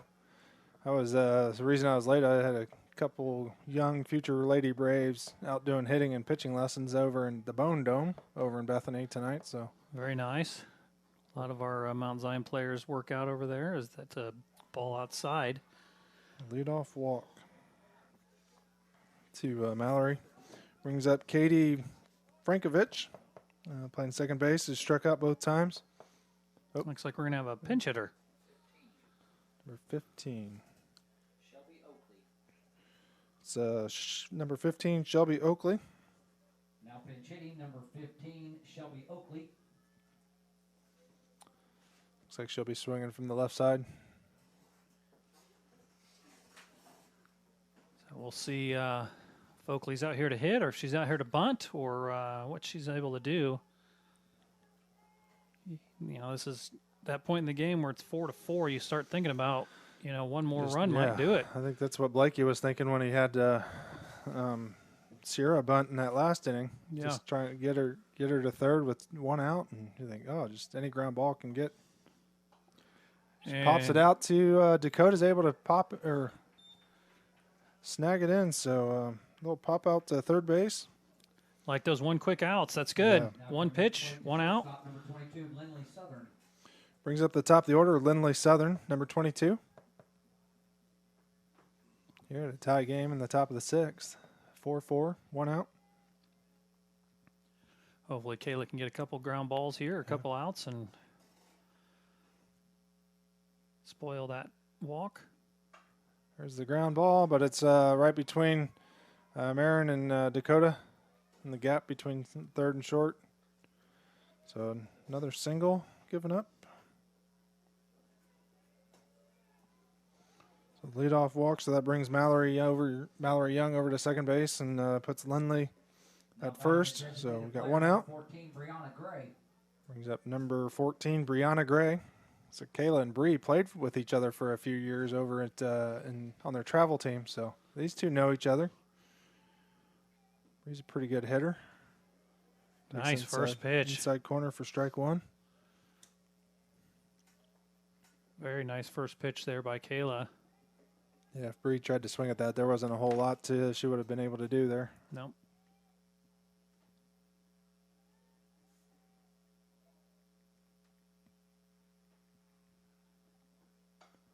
Grounder to third or shortstop, able to get the lead runner. Excellent work there. Good job by Marin Stinger to just get to that ball. She knew she was going to third with it the whole time. Now batting the catcher, number And 17, they'll clean off third base there after the slide. Nice pitch by another, low inside pitch by Kayla Schnippel. And it was a very good pitch. She got her to swing at that time, and that's exactly what they were looking to do there. Yeah, put it on the ground on the left side and get that lead runner. So brings up Daytona Fowler. Reached on a fielder's choice and scored in the third inning. A couple wild pitches to get her around.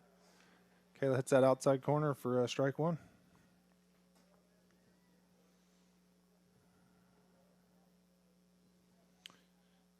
Daytona led off the last inning with a single on the right side.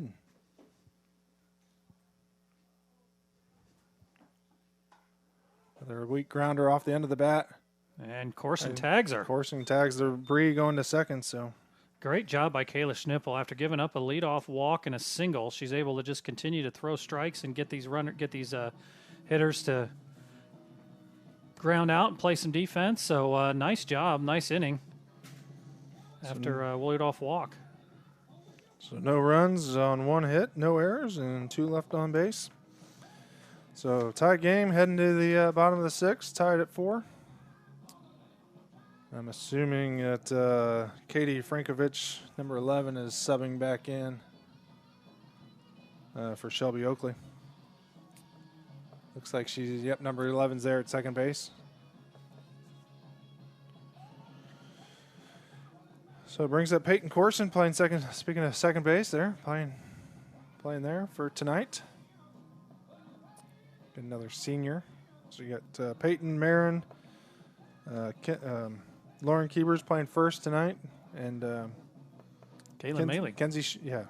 No, Caitlin. Actually, Peyton Corson's not a Peyton, senior. she's a junior, isn't she? I'm all confused. So Yeah, that's all right. Peyton and Sierra are the 2 juniors playing. And Gwen Bender. So we got 3 juniors playing tonight. Got J.C. Heiger as a junior on the bench, looking to sub in when an opportunity arises as well.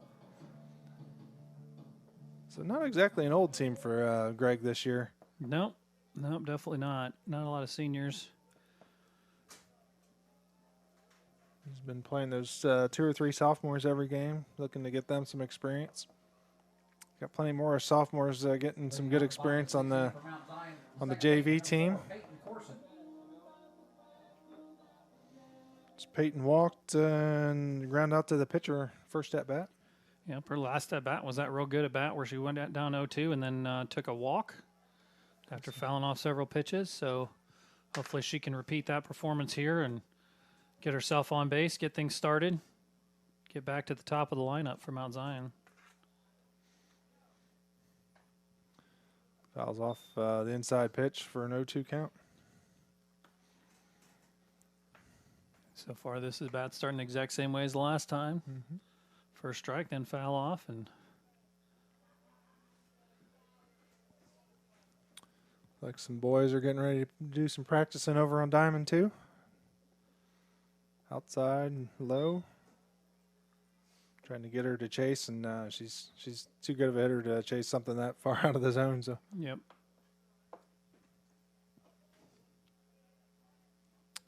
So 1 ball, 2 strikes here to Peyton. Try to get her on any way we can here. A nice little line drive single, drops in front of the hard charging left fielder. So we'll take it. Yep. The balls are just dying tonight, aren't Yep. they? She got that right off the end of her bat, and it just barely made it to the grass. Yeah. Got it in the air enough that shortstop, third baseman couldn't do anything with it. Brings up Marin Stinger. Looks like she's been on every time she's been at the plate. She has taken advantage of an error, and An error, a single, a walk. So, yep, she got hit last time she was up. And she got hit by a pitch. Yep. Okay, that's a bunt to third. No one covering. Oh, okay. So the left fielder came in to keep. Yep, that's good execution there by Warrensburg and by Stinger to get that bunt down. But great defense by Warrensburg to get her out at first. She's not easy to throw out on a bunt. Now batting center fielder Brings up number 2, Caitlin Maley, wearing the gray sweatshirt tonight in the little bit of coolness. So she got on her first 2 at bats on walks, it looks like, and popped out to second baseman. Another bunt. Ooh, that one's a third base. Really had to come a long way to get that. Yep. And so she didn't have any chance to throw Caitlin out and at first, and Peyton able to sneak on over to third, and I think they tried to. I don't know if the third baseman was trying to fool Peyton into thinking she was throwing it, but I think she kind of dropped it, and Peyton took a few steps and was able to get back to the bag. Now batting the catcher, number 11, Gwen Bender. So we got first and third with 1 out. Yeah, that was still good bunt defense by Warrensburg. Yeah. There's just no chance they're getting melee. That bunt was just too beautiful. Yeah, she didn't hit it as far as what Marin did, so the third baseman had to come a long way to get it. And by the time she grabbed it, I think Caitlin was 2 steps off the bag. So the Gwen showed bunt, took a strike, and drew the defense in, and was able to let Caitlin steal uncontested. So second and third now with 1 out. Yep, infield in hard for Warrensburg, trying to prevent that run from scoring, the go-ahead run. Ooh, inside for strike 2, though. Yep, tough inside pitch. Yeah. That would have been a very difficult pitch to hit for Gwen Bender. Just goes down 0-2. Outside, ball 1. Gwen popped out to right field. And, just had a double in the first at bat. Scored 2 RBIs. Scored the first 2 runs.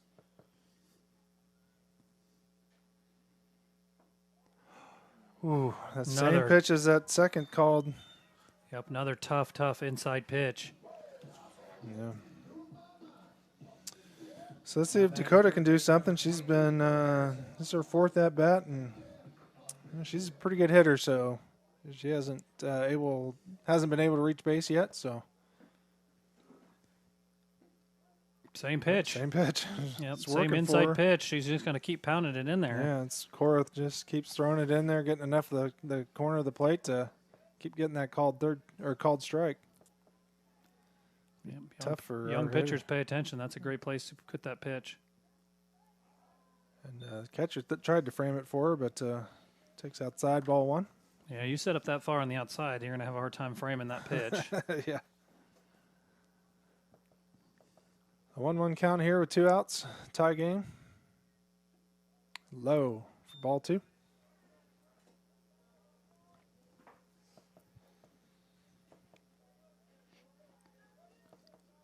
Two-one count, 2 outs. Bottom of the 6th. Mount Zion threatening here with 2nd and 3rd, but 2 outs. All coming down to Dakota Harrison here. Oh, hard line drive, tails foul over the third base side. Yep, just absolutely knocks the snot out of that ball, but she definitely had taken a lot off of that, and Harrison wasn't able to quite adjust to it. Yeah, they're both runs scoring easy if she manages to keep that fair. So 2-2, 2 outs.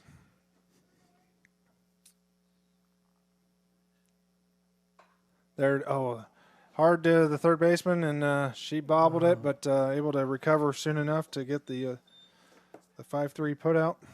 Yeah, another opportunity just missed there. Yep, another inning where you just squandered a couple of runners on base. It's Mount Zion not able to execute with runners in scoring position.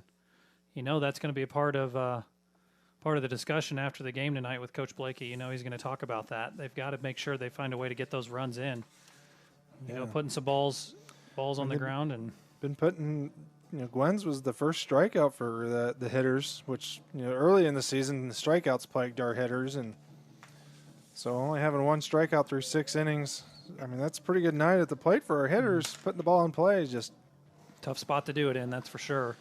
Yeah, that was not the about as unlucky as you can get there on that called inside pitch, but. To Bender's credit, though, that was 2 absolutely difficult strikes. Those were going to be extremely hard to hit, and they did not look like they were going to be strikes. I mean, they just had the right movement. I mean, we just got to give kudos there to the Warrensburg pitcher for that. Spiesel just made some beautiful pitches there.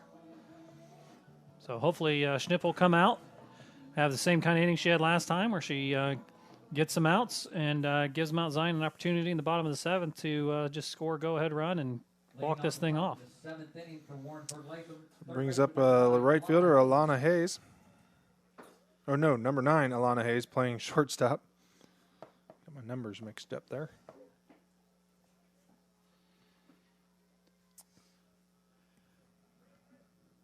Scored a run in the 3rd inning for Warrensburg. Hits that corner for strike 1. Very good first pitch by coming out there for Schnippel. Yeah, just working ahead, trying to get them swinging at something you want them to swing at. And hopefully just a weak grounder off the end of the bat, or the inside part of the bat there. Hard hit grounder. Marin dives for it and unable to stop it. Goes out to center field for a leadoff single. Yeah, Marin took a pretty good stab at it, just not able to come up with it. So they're going to pinch run for Alana. Number 13. Yeah, this is number 13. This is Katie Chikowski. Yeah, Katie Chikowski in at first base. First base, number 13, Katie Chikowski. And now coming to the plate, the pitcher, number 8, Cora Spiesel. Brings up number 8, Cora Spiesel.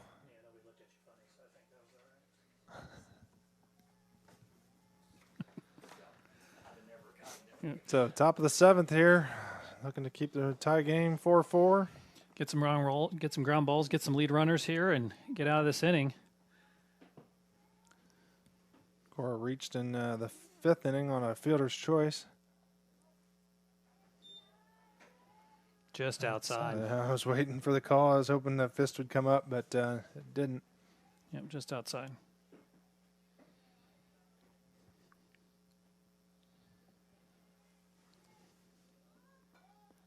Fouls off a bunt for strike one.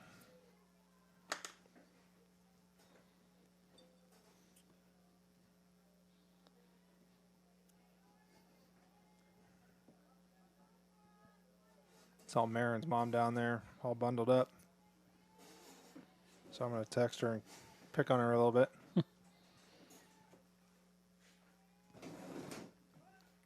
Another foul ball bunt. So 1 ball, 2 strikes. So Kayla kind of ahead in the count here on the 2 bunt attempts. Cora unable to put them down. This is a good place to be in if you're Kayla Schnupper right now. Taking away their ability to execute on that bunt.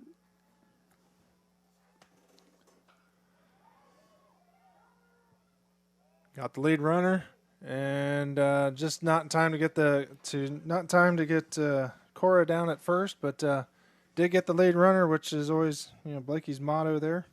Yeah, that was excellent work by Marin Stinger, going in the hole to get that ball and getting that ball out quick to Peyton Corson. That was a close play at second base. It was very close. She got the second really quick, didn't she? Yeah, there was no spare time at all. Katie brings up Emma Cook, number 3. Playing left field tonight. 1 out. Inside pitch, fouls off down the third base line right where you want it. Thought that might have hit her in the box, but doesn't matter. Foul ball anyway.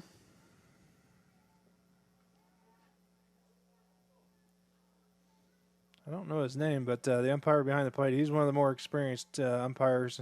I've seen him around for a lot of years. Yeah, he's done it once or twice. Yeah. Pretty sure in his calls, and that's all he asked for, right?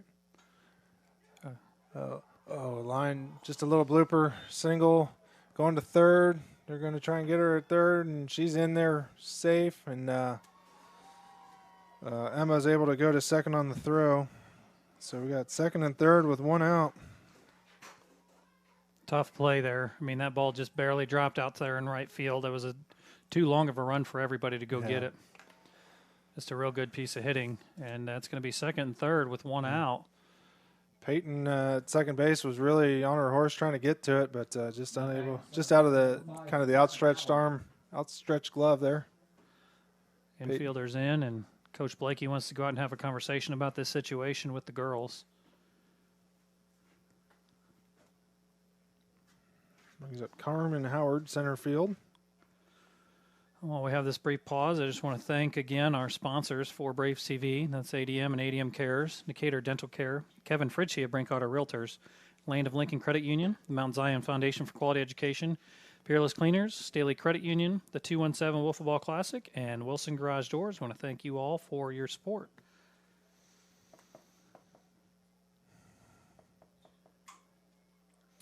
Doesn't look like Coach Blakey made any changes. You still got keepers over at first, Corson at second base, Stanger at shortstop, and Harrison at third. Gwen behind the plate. Kayla still pitching. And you still have Kennedy Hiley out in left field. And center field is Caitlin Maley, and right field still Kenzie Shoemate.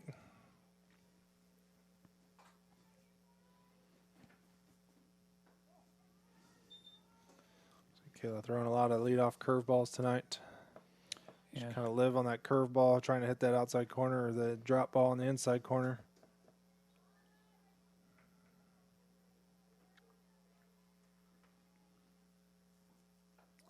Beautiful pitch on the outside corner. Same pitch as last time, just brought it in a couple inches to get the call.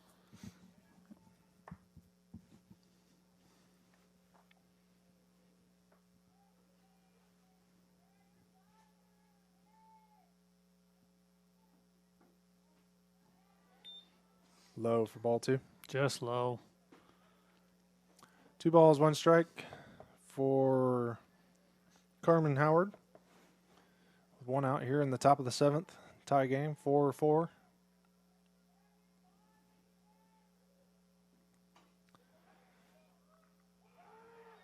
Got her home. Got the fielder choice at home, and she's going to 3. Trying to go. Got her at second. Oh, she's safe. Oh, he just dropped it. Peyton goodness. dropped the ball, but so Beautiful throw by Gwen Bender down to second base there to get the runner, and the runner on third just not sure what happened there, but thankfully she stayed at third as the Mount Zion will get the go-ahead run at home. Nice play by Dakota Harrison. Yeah, nice throw by Dakota. Gwen had plenty of time to set up, get the throw, and tag her out. Yeah. Brings up Mallory Young, playing right field, number 21.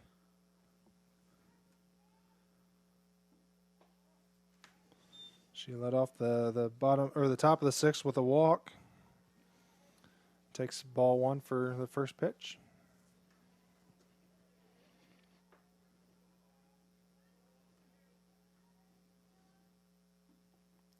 Inside for ball 2. Great stop by Gwen Bender to Absolutely. keep that girl on third. Nice slide block there to keep that ball in front of her. So 2-0 count here on Mallory.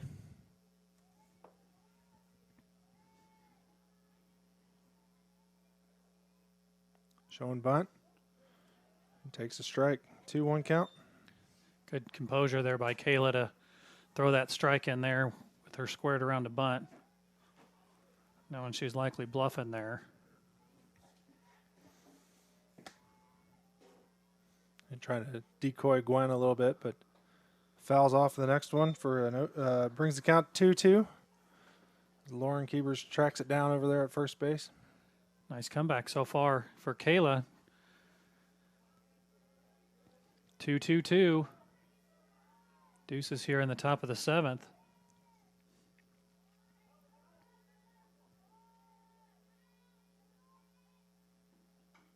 Fouls it off. Hit her in the box on that one, so.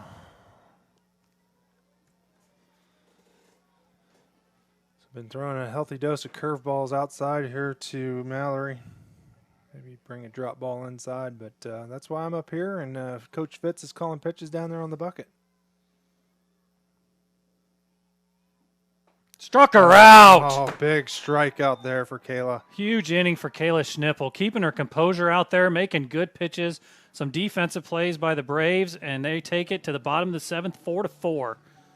Wonderful pitching there by Kayla Schnippel. Nice curve, she got her chasing, and yeah, outstanding pitch. Yeah, I tell you, those last 4 pitches were just perfect pitch calls by Coach Fitz, and just executed perfectly by Schnippel. So Mount Zion, so Warrensburg unable to execute as well there, as they had runners on second and third with 1 out, and a fielder's choice and a strikeout. So that was dirty. Curveball really working well for Kayla. She's really getting some movement on it tonight. Yep, she's done an excellent job coming out, throwing in relief, just making all the right pitches at the right time, and getting them to hit the ball and then making that big pitch. So hopefully Mount Zion will have a big inning here, walk this thing off, and Schnippel will come away with the win. Here's hoping. Yeah, so Kenzie Shoemate's up first. She led off the bottom of the 5th with a double and was kind of made it over to third on Sierra's bunt, and was kind of left at third, but see if we can get Kenzie on again here. Swinging from the right side of the plate, and she's had a lot of success here early on in the year. Looks like the JV crowd, parents are starting to trickle in. Ball 1.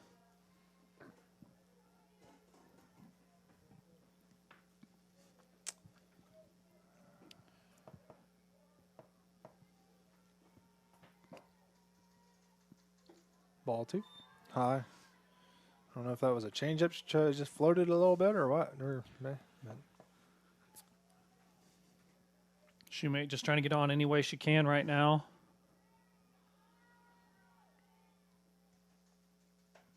Nice fly ball. That left fielder misplays it. Judged it. Kicks the ball out of bounds, or out of out of play. Not quite out of play, but out in foul territory. Yeah, she touched it, so that's a double. I don't know if you call it a double or an error, but I'm going to call it a double in my scorebook. Yeah, I don't think she touched that ball before it hit the ground, so I'm going to give that a double. This is vaguely familiar to the fifth, and she did touch it. She had a glove on it a little bit. Oh, she did? Okay. See, you got those glasses on, so you see better than I do. So the question here is probably not. Yeah, I'm assuming that we assume that Heiser's probably going to bunt here. Hopefully, something over to the right side to give. She does. Bunts late, shows it late. Beautiful bunt. Oh, that's good. Bobbles it. Oh, bobbles it. That's going to win the game. Kenzie comes home to win the game on the air to the on the bunt. That's what happens when you execute. Beautiful bunt.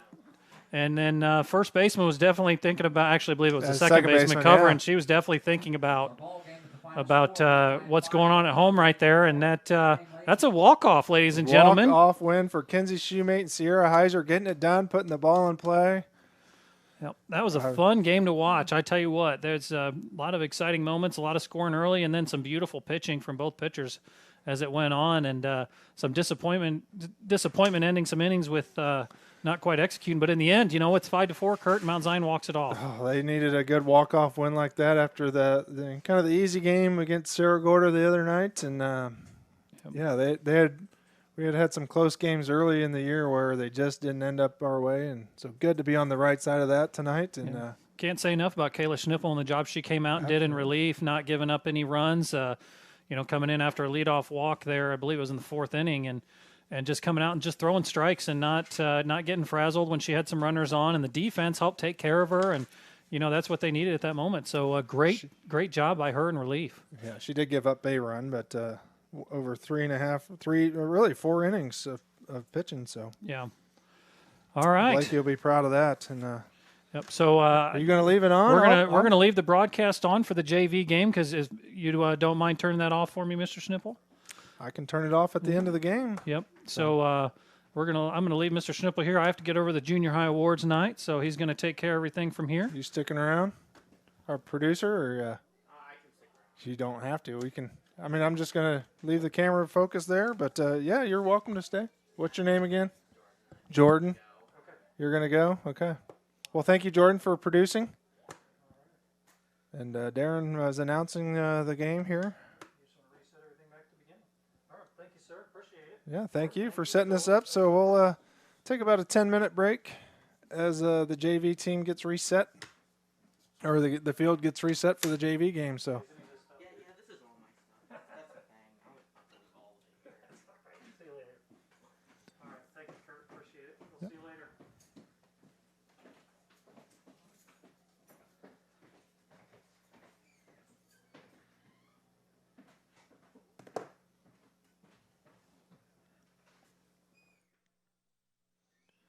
So again, we'll take we've got the camera running as the JV game gets started. We'll be back for some more commentary and action of the Warrensburg-Latham against Mount Zion JV game.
All right, welcome back. It looks like Mount Zion's done with their infield warm-up. So we'll get the game started here in a few minutes. I do not have a Warrensburg lineup, so I will just call them by number. Unless if you know somebody here from Warrensburg that wants to bring me a lineup, text them and have them bring it on up to the press box.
All right, the Mount Zion fielders take the take over the dirt.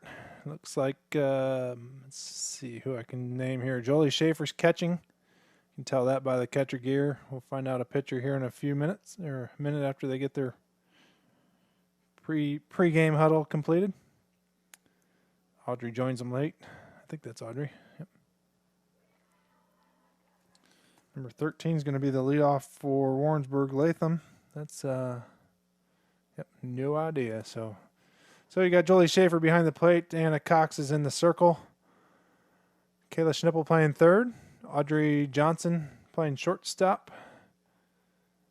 Josie Gower playing second base. Emma Espinoza playing first base. And so far, I know Kennedy Hiley's in the outfield. Haley Byler and number 14, that is Bailey Malden, also in the outfield. I just don't know where they're heading out there yet. So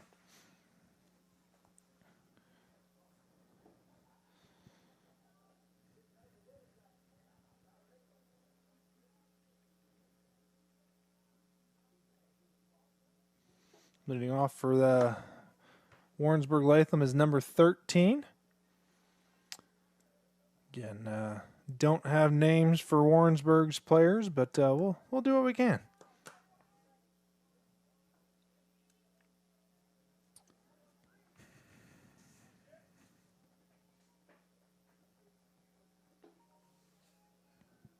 Takes outside for ball one.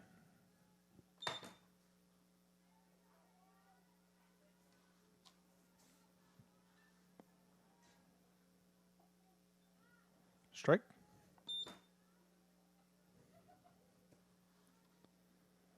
One ball, one strike here for Anna pitching.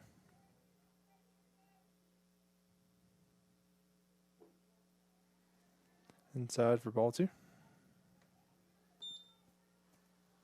2 balls, 1 strike. No outs. Top of the first. Swing and miss for strike 2.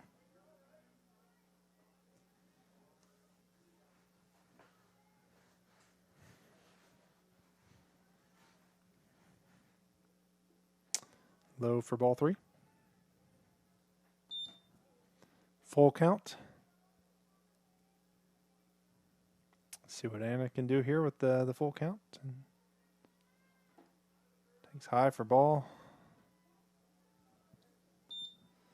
So leadoff walk thrown there by Anna. Brings up number 30 for Warrensburg-Latham.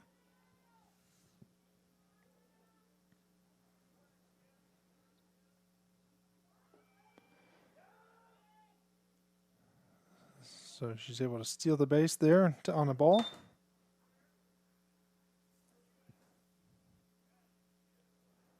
It's a pretty nice throw by Jolie. Just Audrey unable to corral it there at second base, coming in from shortstop.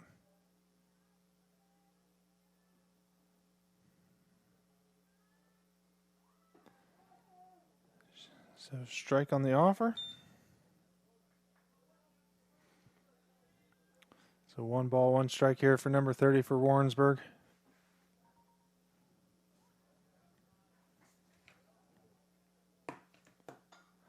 Grounder up the middle. Is able to get past the diving Audrey Johnson. Haley Butler throws it in from center field.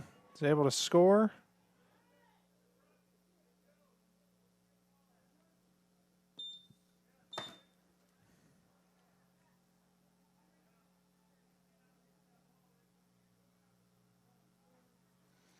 Brings up number 15 for Warrensburg. With 1 run in, no outs. Runner on second.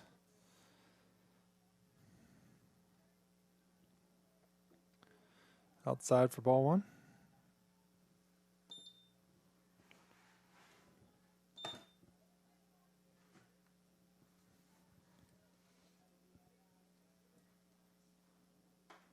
High pop fly. Bailey Mullen getting underneath it, and it drops in fair. So a nice recovery by Bailey to get the runner coming from second.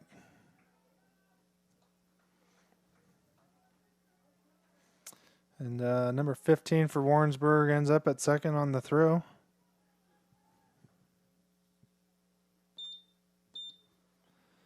That takes it to 1 out.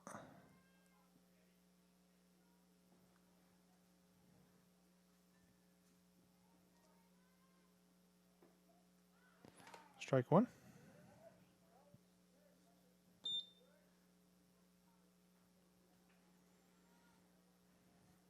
I missed the number here on the girl batting, but no, we'll get it here in a second.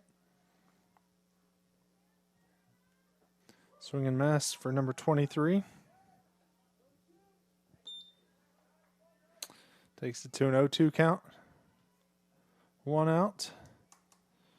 Number 15 out at second base.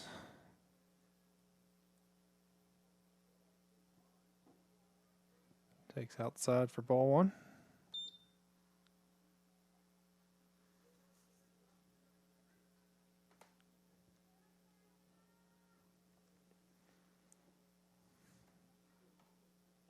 Swing and miss for a nice strikeout there for Anna.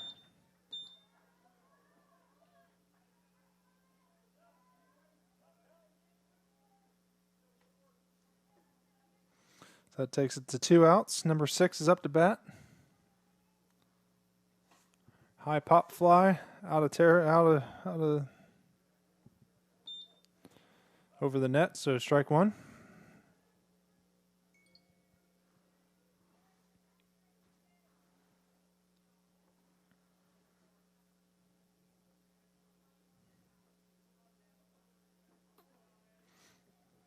Just thought about it, but held off for ball 1.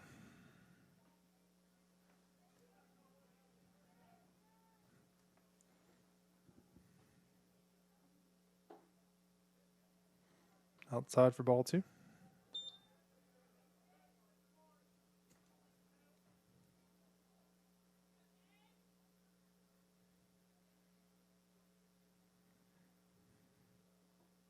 Low for ball 3. She's runner from second's going, and she got her.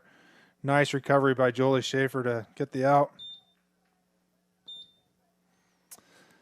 So middle 1. Warrensburg takes a 1-0 lead.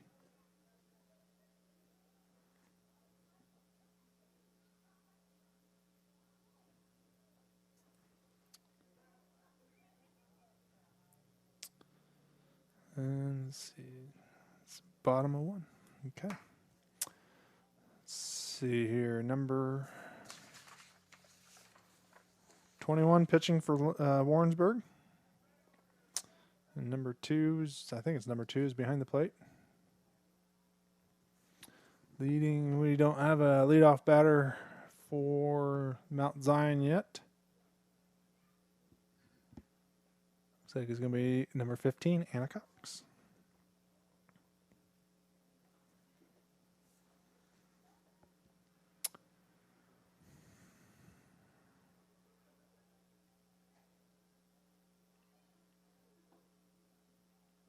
Ooh. Throw down to the catcher within inches of the pitcher's head. I don't think she was more worried about the hole that has kind of been dug. But, all right. Coach Fitz takes the long walk over to the coach first base. Coach Flesh is taking her spot at third on the third base side. Anna Cox up to bat. And the next one up is not out there in the on-deck circle yet, so.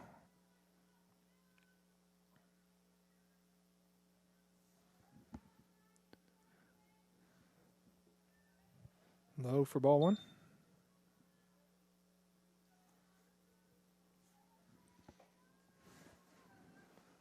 Next, the second batter will be number 10, Josie Gower.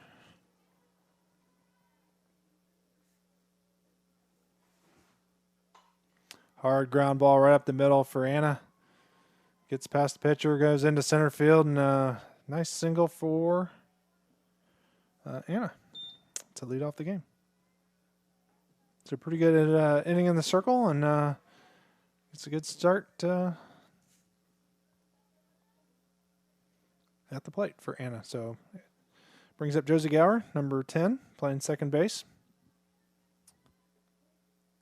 Takes a strike one. The umpires did switch positions, so the plate ump from the varsity game's now out in the field, and the field ump is now behind the plate. Dead ball hit by pitch. So 2 on, no out for Kayla Schnippel, playing third base tonight.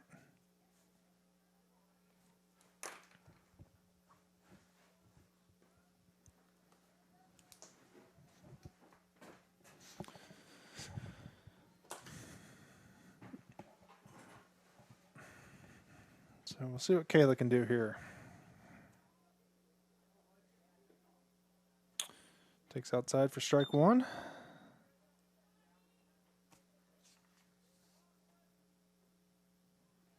It's probably a good take. That was pretty far outside, but we'll let him call a strike one there. Big zone. Nothing wrong with that. High for ball two, or ball one. 1 ball, 1 strike here for Kayla. No outs. Runners on first and second. Dakota is up next. A fly ball right into the gap for Kayla. And the right fielder able to corral it to fight the sun and for the first out of the inning.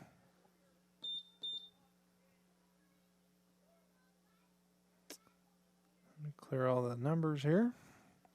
So 1 out now for Dakota.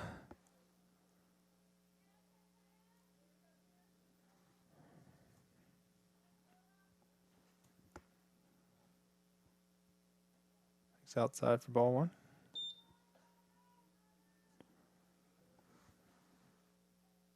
Jocelyn Mose is up next, number 21.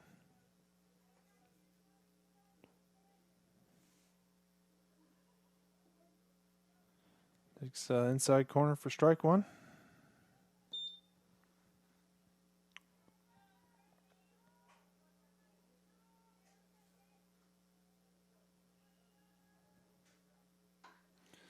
Dakota throws her bat at it, able to get enough on it to advance the runners for as she grounds out to shortstop.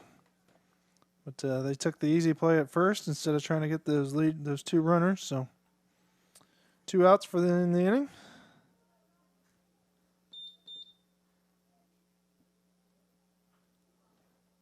Brings up Jocelyn Mose, swinging from the left side. Ball one.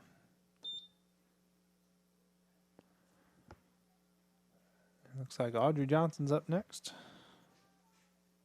If Jocelyn reaches, or ball 2.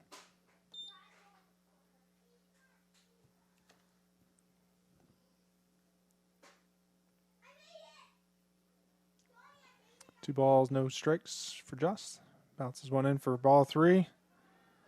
And able to easily score from third.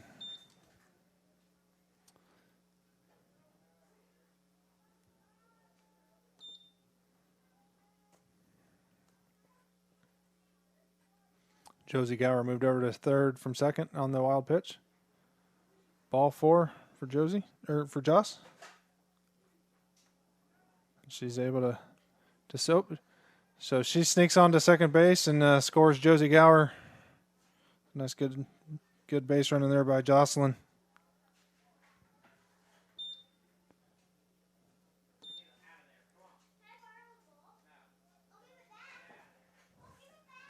So Audrey Johnson up now. Takes ball 1.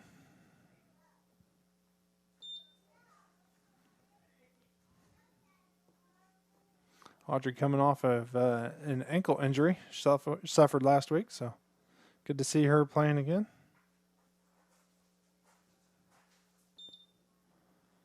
Takes a 2-0 count. 2 outs with Jocelyn Mose out at second base. 2 runs in this inning. On the wild pitch, kind of gets away from the catcher, and Jocelyn able to sneak on over to third.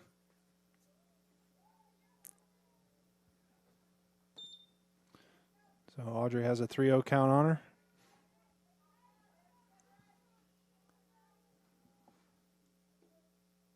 Takes strike 1.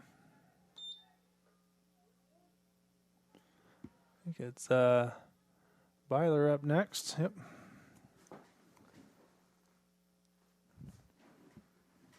We're usual. So Audrey walks, and she stays put at first. Brings up number 19, Haley Byler.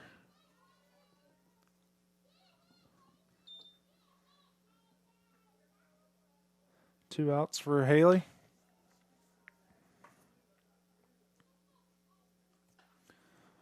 Rips one down the third base line foul.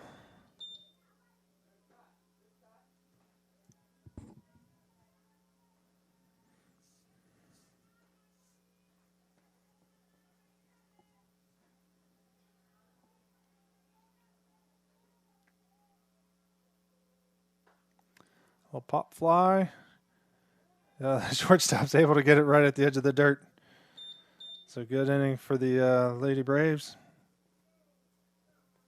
As we scored 2. Let's see, one hit.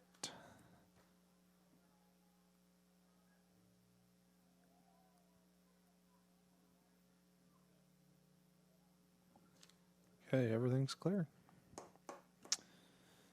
So 2-1 lead for Mount Zion after 1.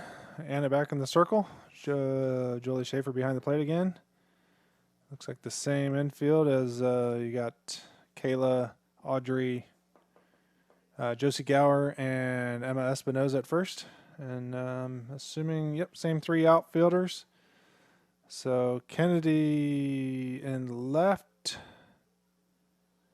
Haley Byler in center, and Bailey Malden in right. Number 6 leading off here for Warrensburg-Latham, which is the last out was on the bases.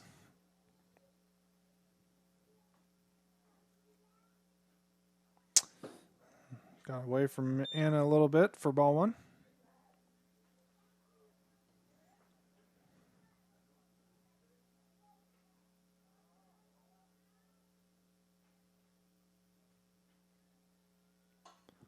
Inside pitch gets Haley just backpedaling, trying to get to it, and that one held up in the air for a long time, and just the wind kind of played with it a little bit, so she reaches on. I'm going to put an arrow on Haley. She does go into second base, number 6, so brings up number 7 for Warrensburg-Latham. Strike 1.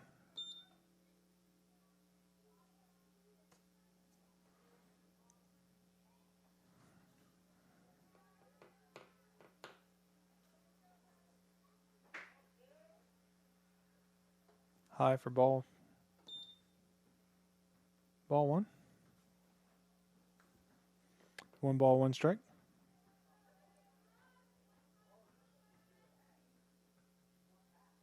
Showing bunt. Fouls it off for strike 2. 1 ball, 2 strikes, no outs here. Top of 2. Mount Zion leading 2 runs to 1 over the Warrensburg-Latham Cardinals. Ball 2.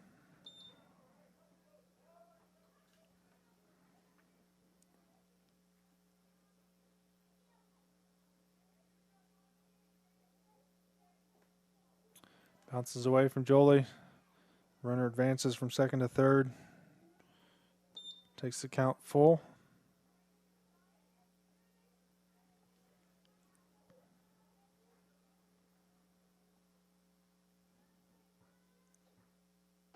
Swing and miss. Nice. Anna got her to chase a high pitch, so 1 out. I still didn't see the number on this batter here. As soon as I do, I will let you know. Number 10. Fly ball. Kayla's able to catch it at the fence. Pop out. Foul territory. So good grab there by Kayla. About a foot from the fence right in front of the Mount Zion dugout. Brings up number 2 for Warrensburg-Latham. 12 is up next.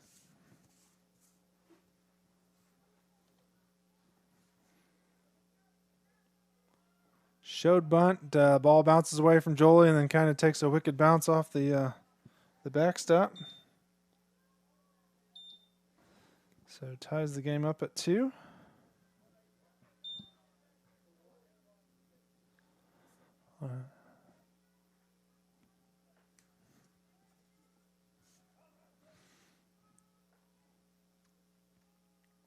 Showing bunt again. Fouls it off. She kind of hops out of the box a little bit, and as she's showing bunt. Oh, called her out because must have been out of the box. So I'm going to say batter interference on that. So it takes us to the bottom of 2 with a tie score.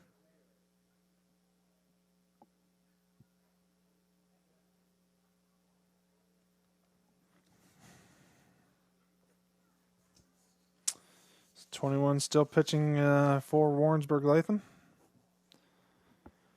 Looks like number 17, Emma Espinoza, is up. First for the Mount Zion Lady Braves.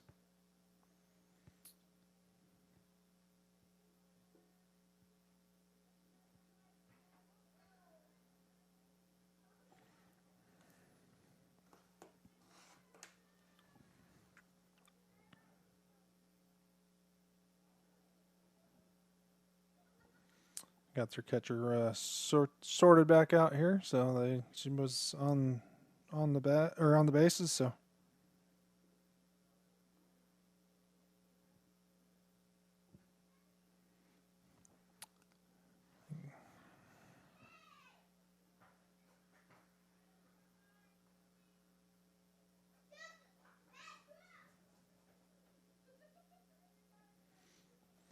Zion Braves TV would like to thank our following sponsors: ADM and ADM Cares, Decatur Dental Care, Kevin Fritchie of Brinkotter Realtors, Land of Lincoln Credit Union, the Mount Zion Foundation for Quality Education, Peerless Cleaners, Staley Credit Union, the 217 Wiffle Ball Classic, and Wilson Garage Doors. So Emma Espinoza up first. She fouls that first pitch off to pass the Warrensburg dugout.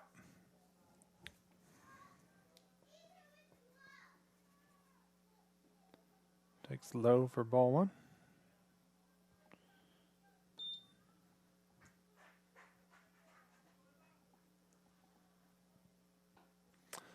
Fowler kind of hits a little dribbler. Pitcher fields it and is unable to, the first baseman is unable to corral it in. So Emma reaches on an error by the third baseman. Brings up Kennedy Hiley.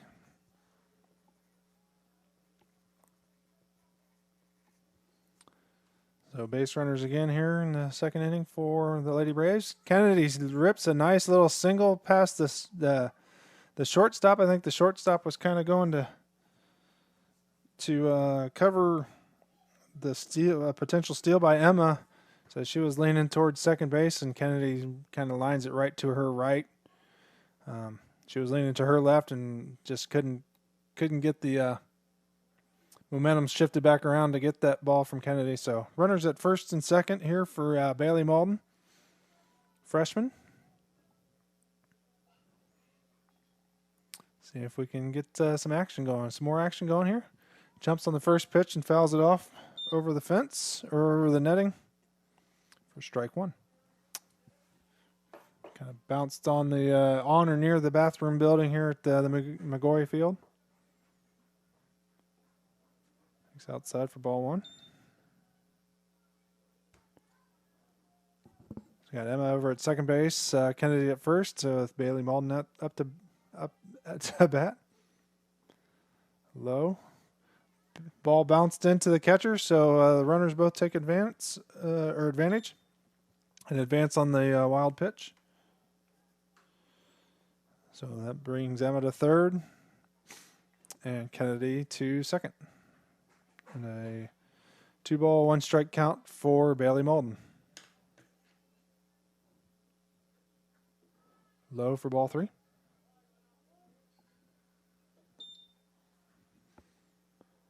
It looks like Jolie Schaefer's up next. A little blooper. Oh, into the second baseman dives for it and unable to corral it. And so a single there for Bailey. Scores a run as Emma comes in. And then,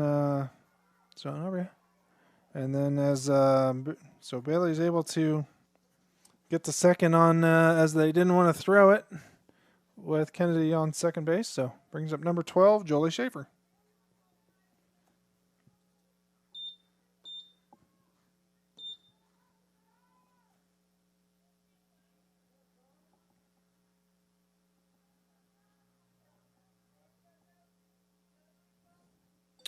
So 3-2 score here.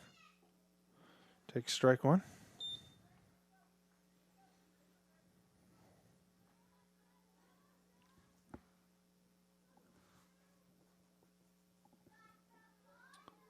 Ball one.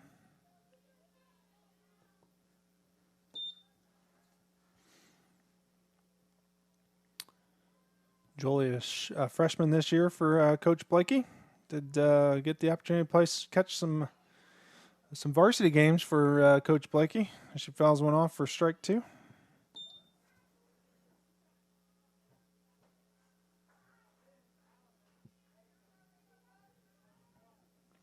So with runners at second and third, a base hit here would be a big try and break this game open for her. She hits a grounder to third. Bree kind of struggles. Got the out. But able to get the RBI as Kennedy on the throw. Kennedy comes in to score. So got one out, one more run in, and let me clear the count here. Brings up number 11, Callie Becker.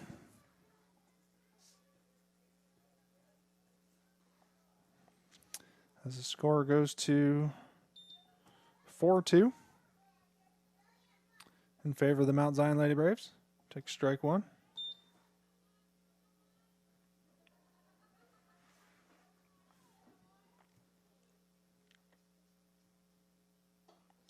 Callie pops one up just out of the outstretched glove of Bree Gray.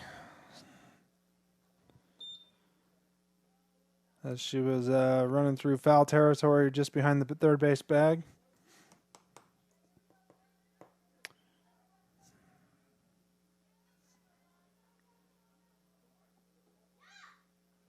High for ball one.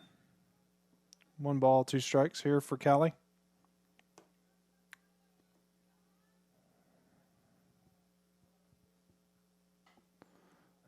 Pulls one down the first base side for foul ball. So stays 1 ball, 2 strikes. We've got Bailey Malden over at third base looking to score here. 1 out. Fly ball for Callie, kind of center fielder catches it on the run in. Oh, and Bailey, I don't know if she got a late jump, but it was a beautiful throw by the center fielder to get Bailey coming in from home. So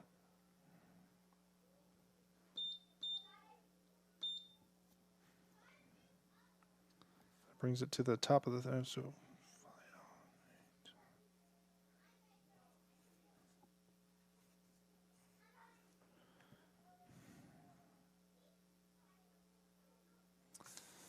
top of 3. Let me fix that.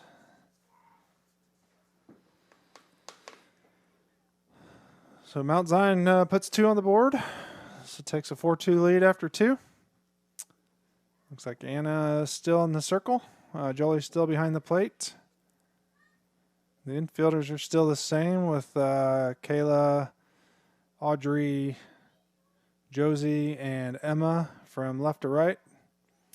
And Kennedy, Byler, and Bailey Malden, left, center, and right field.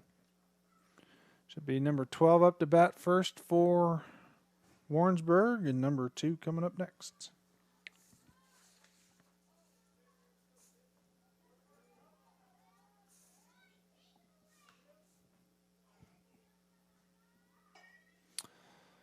Kayla tries to get to it. Audrey fields it.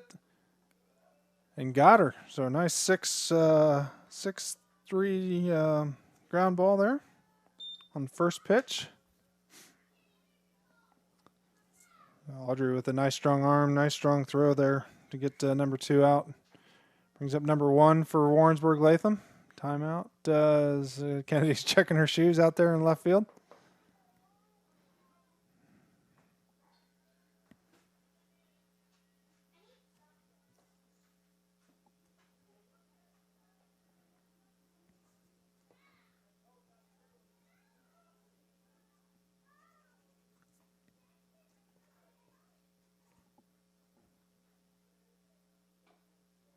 Foul ball.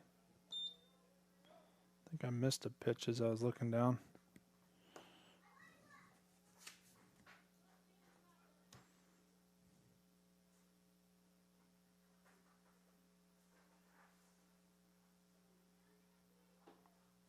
High.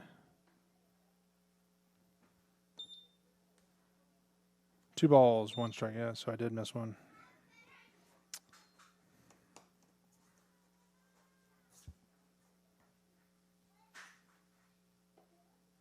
Strike 2 on the outside corner.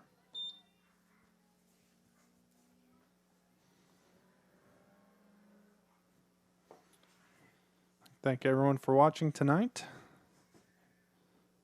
A little bit warmer in the living room than it is out here tonight, so ball 3.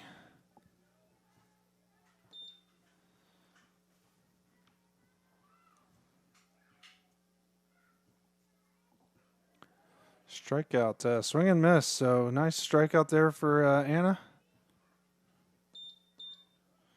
Brings it 2 outs and brings it to the top of the order. Number 13, who walked on her first at bat. Takes ball 1. Warrensburg batting 9 players tonight.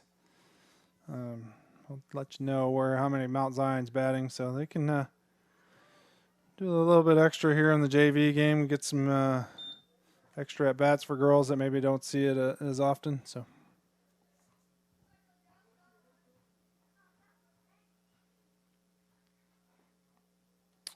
low, ball 2, 2 balls, 1 strike.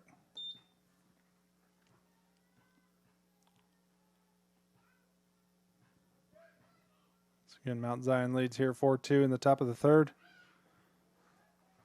So gets the bottom of the zone for strike 2. Got 2 outs here on Warrensburg, no runners.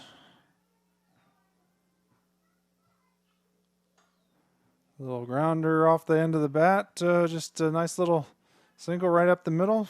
So number 13, second time on base tonight after the leadoff walk to start the game. Brings up number 30, who also had a single in her first at-bat.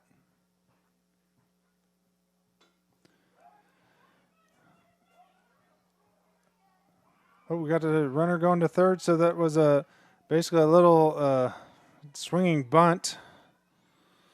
And the throw from Jolie down to first base was cut off by Emma, who was in front of the bag a little bit. And Josie was at the bag, and I don't think Emma knew. But so we got runners at first and third. 2 outs. Number 15's up to bat, who lines one down the third base line and fouls it off. Number 15 also singled in her first at bat. Was caught stealing as she tried to extend take advantage of a drop ball by Jolie. Jolie had a beautiful throw down to Kayla to get her.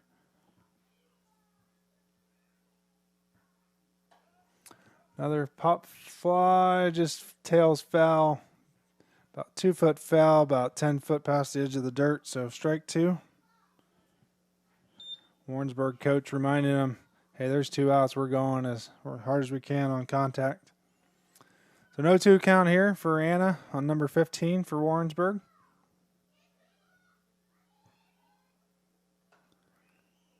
Oh, that's foul ball. She was so it hit the runner, but she was pretty wisely in foul territory. So good softball IQ there by the Warrensburg base runner at third base. That's number 13.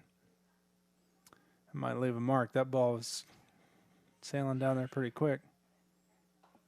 And Anna bringing the inside pitch and able to get her to pull it over to second base. So gets out of a jam.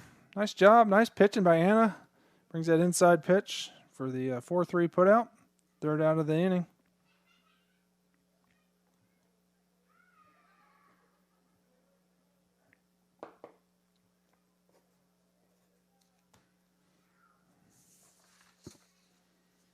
So I know Molly Besser will be leading off the inning. I don't know who's up after her. Number 1. Claire Gee will be up after Molly.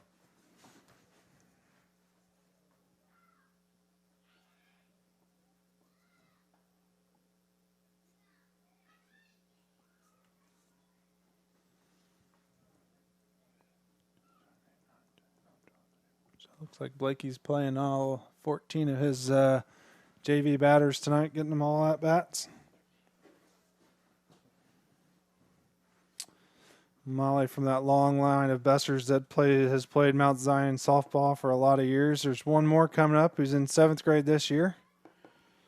So the bottom of 3, led off by Molly Besser. Bunts. And the umpire is going to say she was out of the box on that, so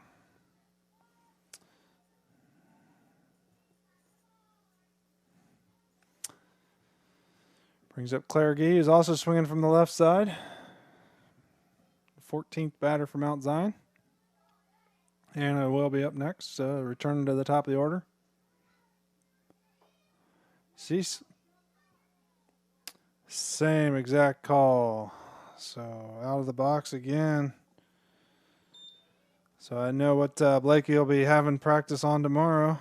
I missed my update there. So those left-handed slappers keeping their feet in the box, and he's played up is certainly watching for it. Anna hits a little grounder to third. Bree Gray fields it cleanly and throws it over to first for the third out of the inning. So Blakey would not be happy with that inning. The umpire showing him where both there must have been at least one of their feet were as they made contact with a pitch. So looks like we do have some changes on the infield as Jocelyn Mose takes over first base. Claire Gee going to second base. Callie Becker going to shortstop. Haley Byler going to third. Oh, we got a new pitcher, Emma Espinoza pitching.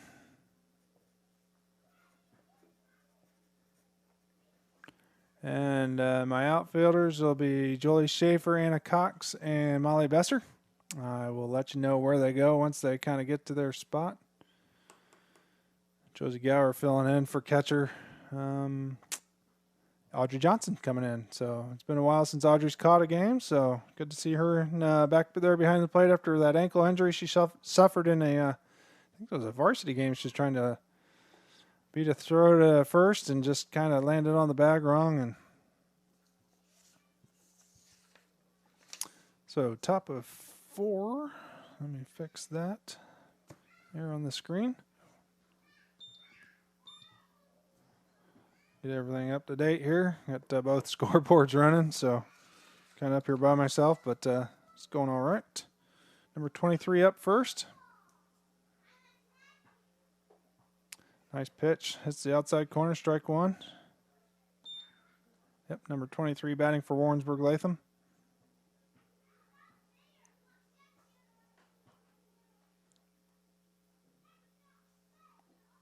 A little low for ball 1. 1 ball, 1 strike.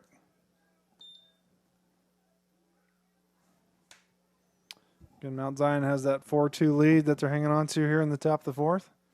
No outs yet. Swing and miss.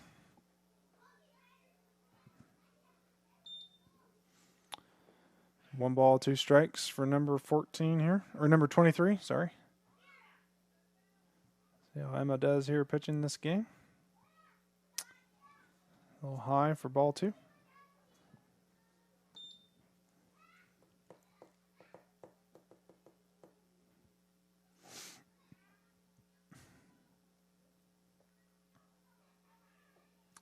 And a swing and miss, so strikeout for Emma. Oh, shoot. I hit one too many, so...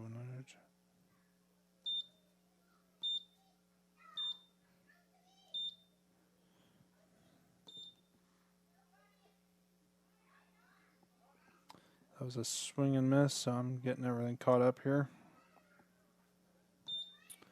Strike 1.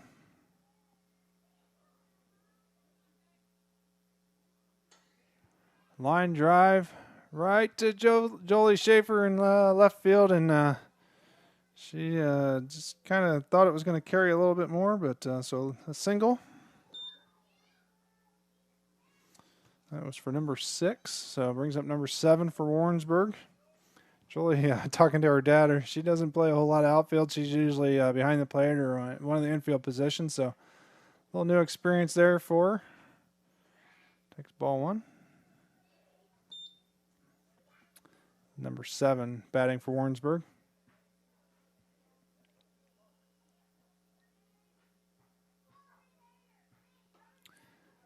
Oh, Emma trying to get it before it hits the ground, but unable to. So kind of we'll say it's a single.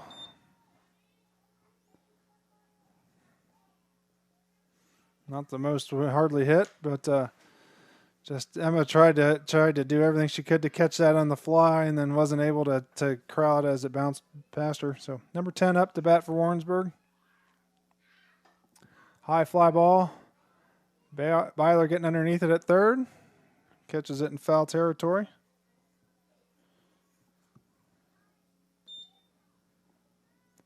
So takes it to 2 outs in the inning. Runners still at first and second here. Number 2 should be up to bat. Yep, number 2 up to bat.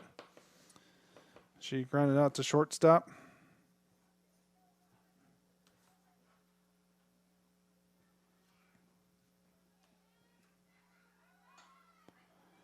Bunts it fair in front of the plate. Oh, and Claire unable to corral the throw down from Audrey.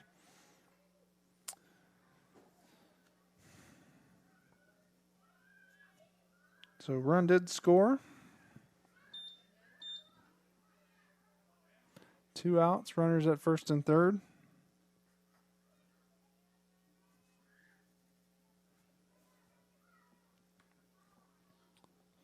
This should be number 1 up to bat. Oh, number 12. So I missed something. I don't know. They must have 2 number, or they have 2 number 2s. So that explains. I had some strike 1.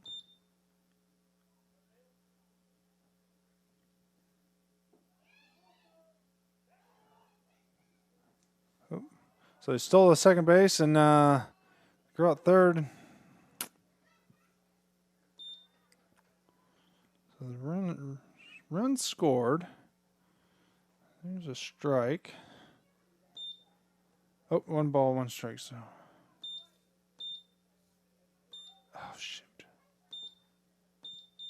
There we go. Okay, so 1 ball, 1 strike. 1 out. 2 outs. Swing and miss. So strike 2.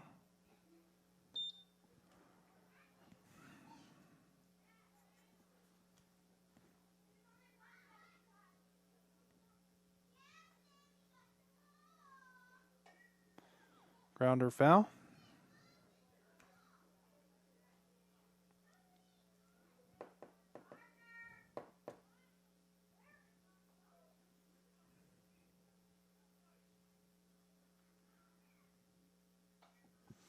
Left hit foul into the netting.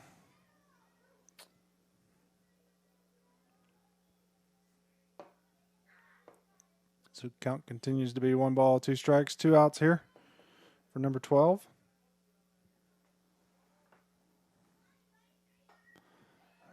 This one into center field. Anna Cox able to corral it. So that ends that inning. 2 runs scored for Warrensburg to tie the game.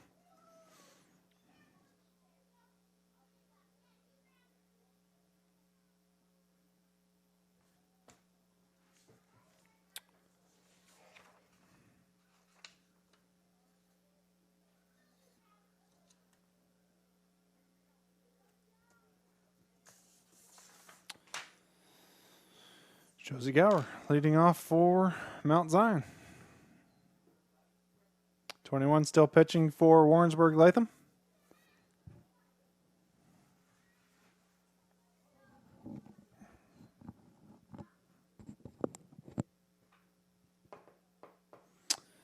Left fielder still trotting out there.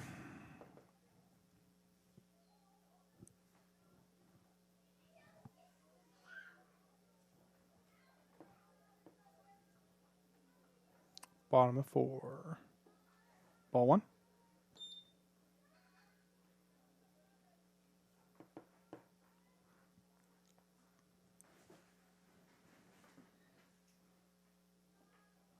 Josie wasn't one of the, let's see, 4 freshmen playing for Blakey this year. I think it was ball 2 that came in.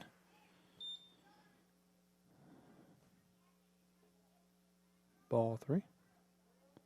3-0. Yep. Umpire confirms a 3-0 count. Josie got hit by a pitch in her first at bat. Swing and miss on a pretty good pitch, just out in front of it a little bit. 3-1, so it's good to see Josie looking to get a hit instead of a walk.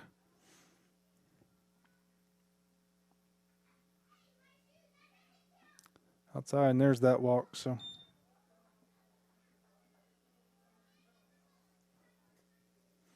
leadoff batter aboard for the Lady Braves. Third time we've had that happen. So it brings up Kayla Schnippel, who flew out to right field in her first at bat.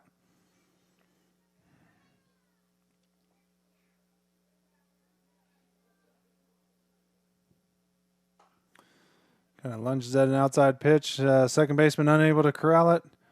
And so Kayla reaches on the air by the second baseman. Moves Josie over to second base. Pitch was kind of outside, but Kayla says, I liked it enough to swing at it and got enough bat on it to hit a weak grounder to second. Brings up Dakota Harrison. Takes strike 1.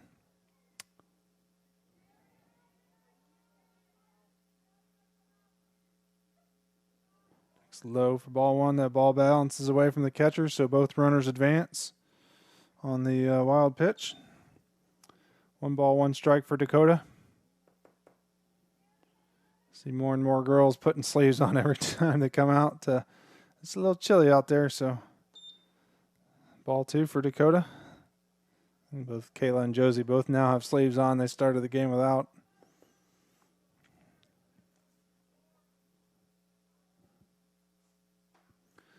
Hits it off the inside of the bat, and that ball just carried past the left fielder. Brings Josie in to score. Kayla circling third. Coming in up easy, so a double there for Dakota. Off the handle, scores 2 runs. for Mount Zion. No outs. Dakota at second and brings up Jocelyn Mose. Another sophomore, another member of the big sophomore class that Blakey has here this year for him.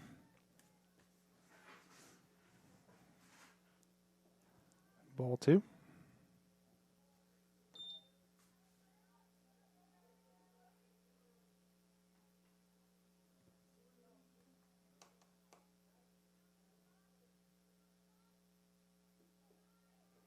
Ball 3. Kind of bounced and hit the umpire in the face, so off the mask. So Dakota did take advantage of that, hitting the dirt, and got over to third. Mount Zion leads here 6-4 on the bottom of 4. Jocelyn takes a strike on a 3-0 count. Not a bad idea.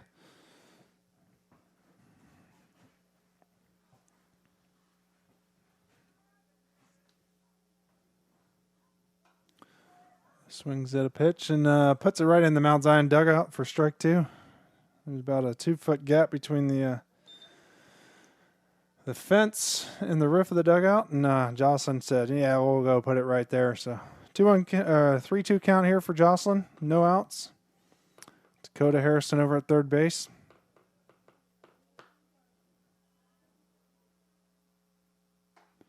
Fly ball right up the middle. Center fielder tracking it back and then makes a basket catch. And Dakota comes in to score on the sac fly. So productive out as we get the run in.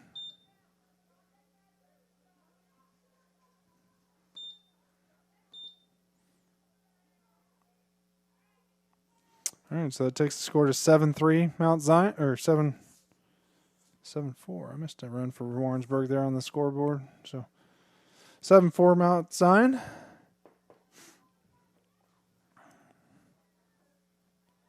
Take strike 1.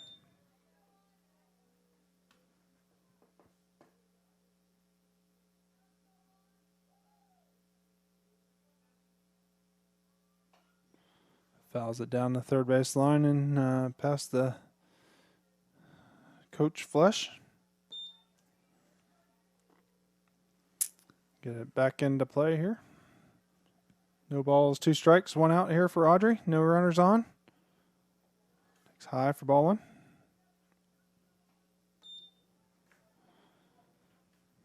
Pitcher looks like she's still working on getting that circle all the way around. She kind of sidearms it around a little bit, but probably help with her consistency. But ball 2.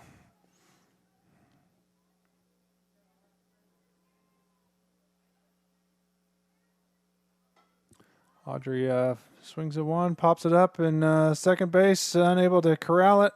Audrey says, I'll take advantage of that drop ball, and gets on over to second.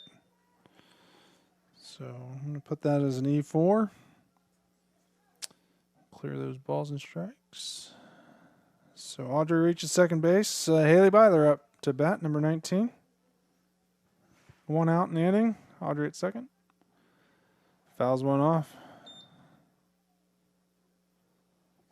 Haley looked like she was trying to pull that down the left field line, but didn't quite get enough of it. Fouled it off. Up in the box quite a bit for Haley. Trying to adjust to the slower pitcher. Pops it up. Let that go. So just landed about halfway to the pitcher and just didn't. It rolled away from her, and the catcher wasn't able to get to it, and it stayed fair. It was dying in this heavy brick dust that we got on the Mount Zion field, so that puts it first and third for Emma Espinoza. 1 out here, so 3 runs in. We got 2 runners on, 1 out. It's a ball. The catcher chasing everybody down, making sure they stay put.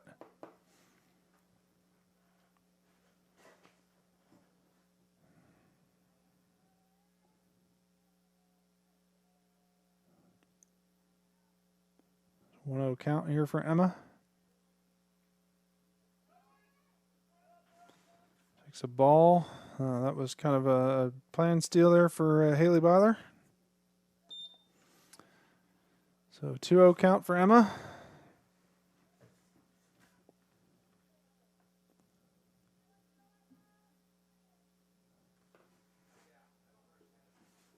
Outside for ball 3.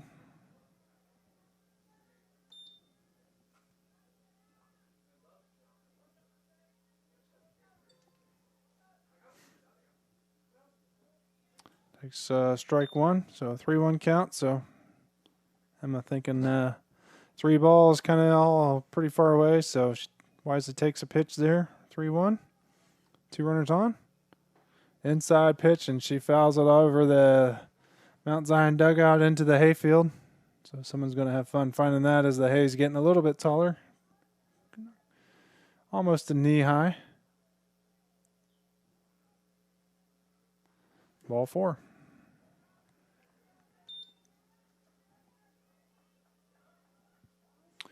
So bases loaded.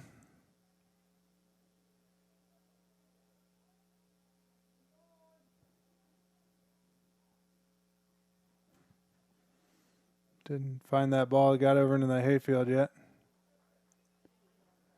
So there's 3 or 4 people out there looking for it. There's a dad in a gray sweatshirt. I don't know who it is. It's kind of thought he's right. Oh, they found it now. Okay. So tosses it to Kayla, and she'll bring it back in. So looks like we're switching pitchers. So going to number 23 pitching for Warrensburg. She comes in with 1 out, and the base is loaded. Throws a little bit harder than number 21 did.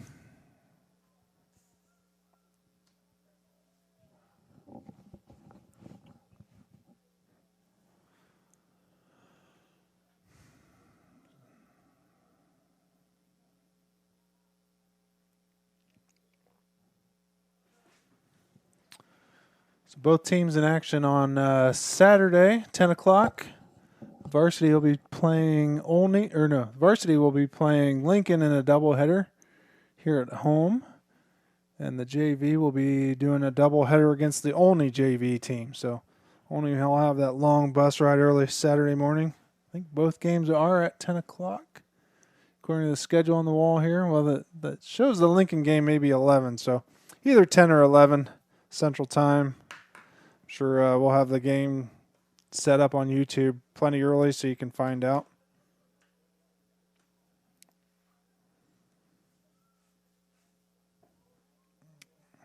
As 23 finishes her warm-up pitches. Let's see who's up for Mount Zion. Is Emma Espinoza. So nope, Emma just had that walk. Missed that. Be Kennedy Hiley, who had a single and a run scored in the second inning.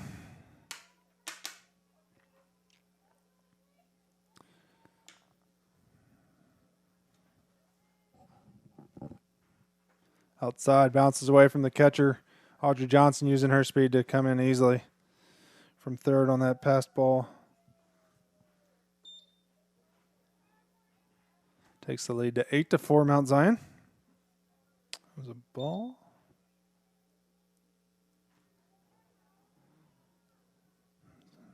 Outside, ball 2.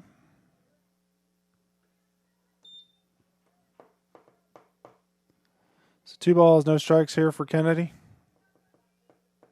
Looking to continue a good rally here on this inning. Ball 3. As we've scored 4 runs so far. And only have 1 out and 2 on. So it's been a productive inning at the plate for the Mount Zion Lady Braves batters. She brought that one in enough to get a strike. So 3 balls, 1 strike here for Kennedy. Pretty wise take as she hadn't shown the ability. She hadn't thrown a strike yet. So good take there by Kennedy. And we'll see. Outside pitch kind of gets Kennedy, beats that throw. Scores Haley from third. So we got a run scored, clear the count there. Takes it to a 9-4 lead for Mount Zion and brings up Bailey Molden.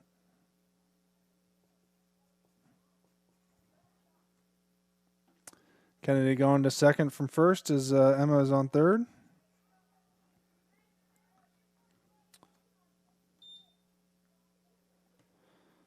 Bailey took ball 1. Strike 1. Does the pitcher hit the outside corner enough?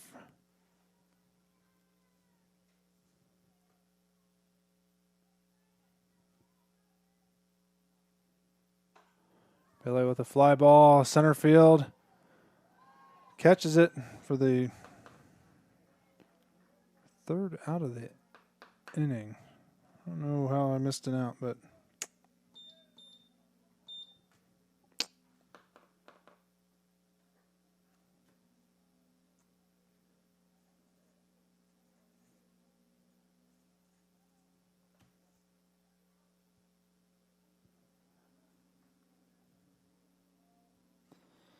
so that takes us to the top of the 5th.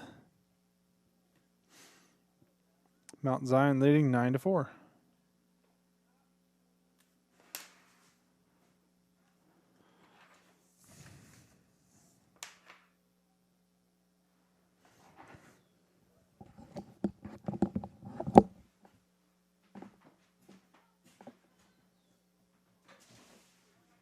George. Is that only 2 outs? Okay. Okay. I'm all confused. I was like, I messed it up. Yeah, okay. Okay, I'm good with that. Good to know I'm not losing my mind. True.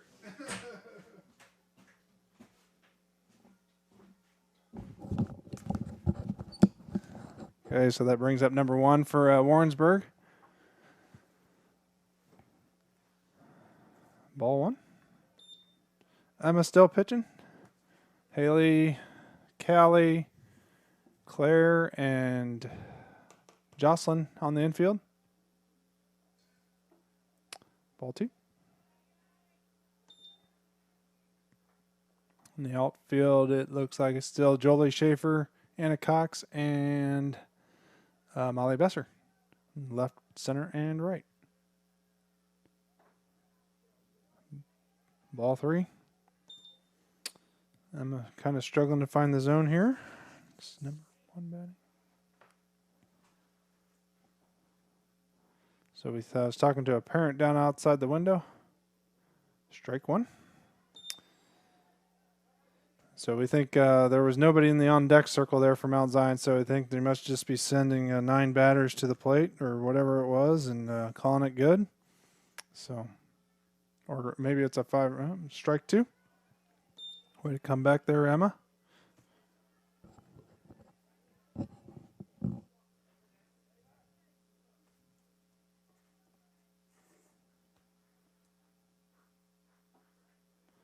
And ends with a walk.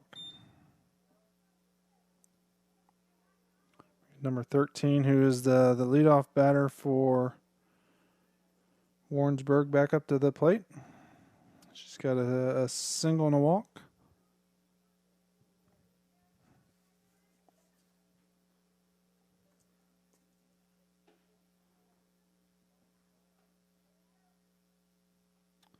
I think that was looking down. I think that's a ball.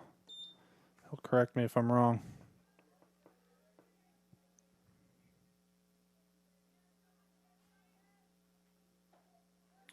Strike there.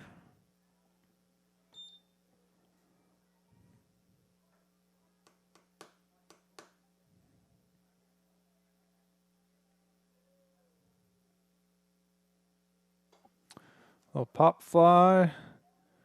Tails foul. So 1 ball, 2 strikes for number 13.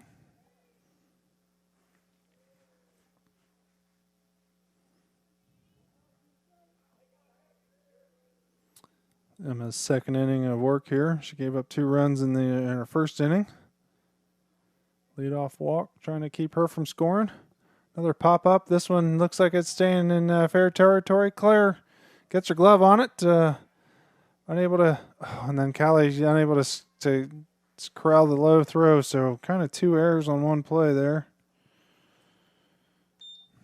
As Claire unable to catch it on the pop fly, and then they had the runner going back to first thinking she'd catch it. So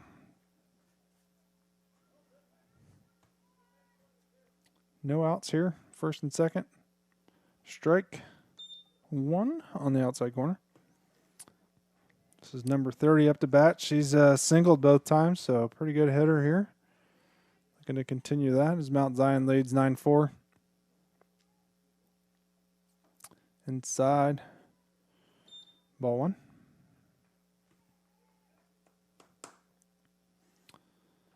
One ball, one strike here on number 30 from Emma.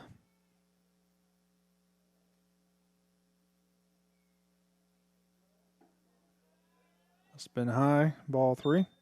No, 2 balls, 1 strike. Sorry.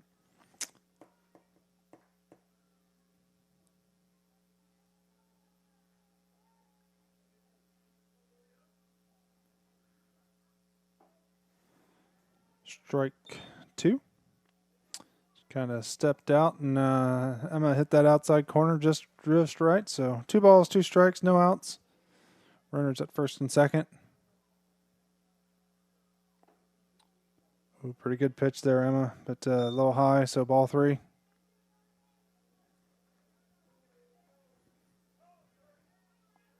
So full count, no outs. Line drive right up the middle. Anna fields it in center field, and the runner holds, so nice quick throw by Anna to keep that runner from scoring. That's number 30's third single of the night. Brings up number 15, who ground out to second base and had a single in her first at bat.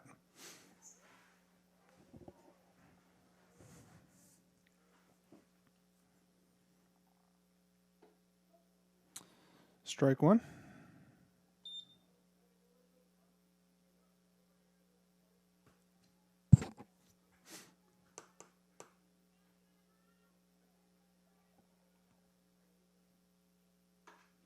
Hard grounder right up the middle.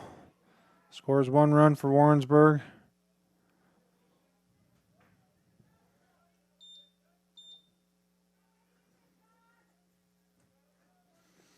But only one as Anna was able to get it thrown back in pretty quick.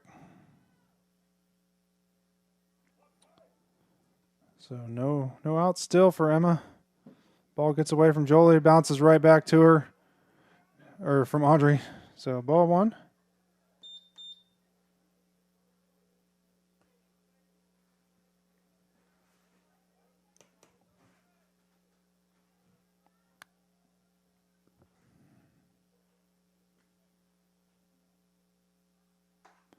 Fly ball. Anna tracking it down over her head a little bit, so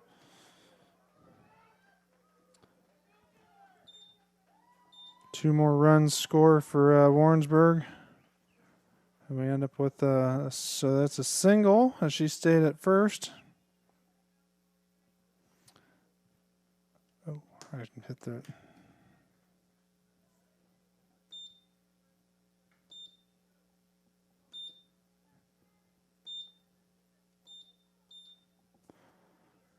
Oh, shoot, I got the score all screwed up on that.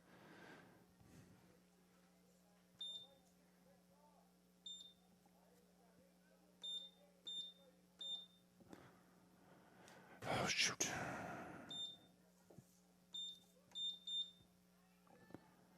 Oh, dang it. Oh, yeah, so 9-7, okay. I missed a ball there.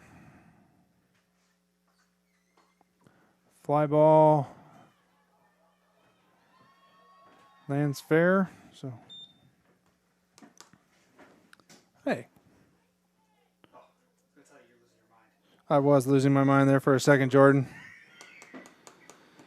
I don't know what I was doing, but I missed a button, hit a button wrong, and all of a sudden we got all kinds of goofiness going on. So on the big scoreboard, so it's 9-7, no outs. Got bases loaded. They have scored 3 in this inning. Yeah, I hit the wrong button, and then it snowballed as you try and corral it, but it's right now. Huh? You got a lot going on. I got a lot going on, yeah. So I got the Yep, the YouTube screen, the scoreboard for it, the scoreboard for the field, and my notes so I at least have a half a clue what's going on here. Number 7 up to bat for Warrensburg, who singled and struck out. Bases loaded, no outs for Emma. Strike 1.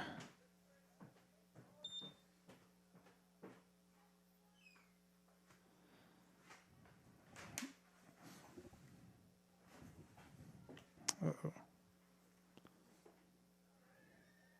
Strike 2. Looks like I might have lost my feed.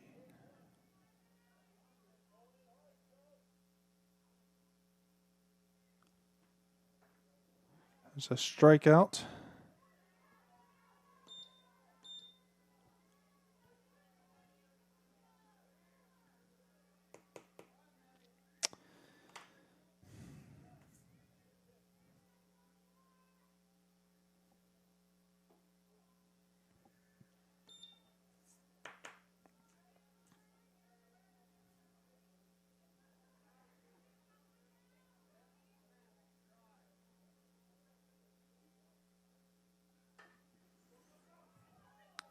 Foul ball.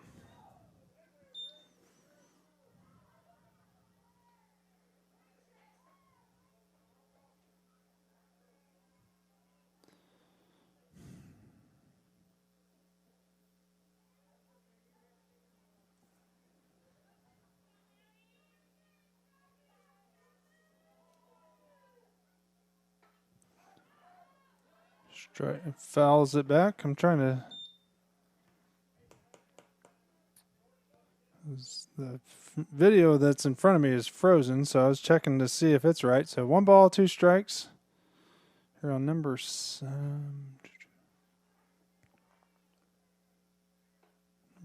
batting.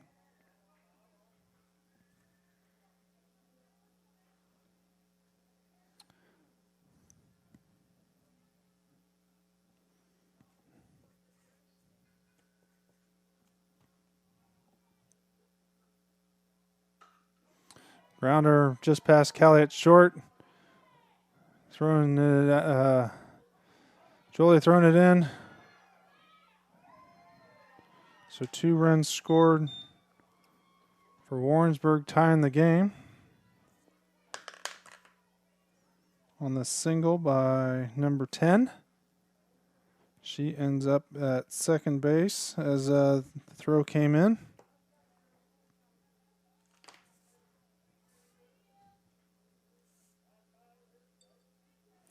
I heard in my ear the last batter, so strike 1.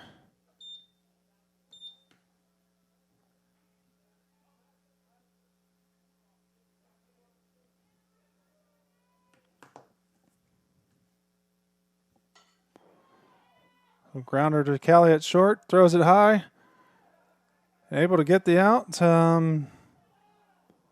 and I think both runs scored. So 6-3 on the out. So that ends that.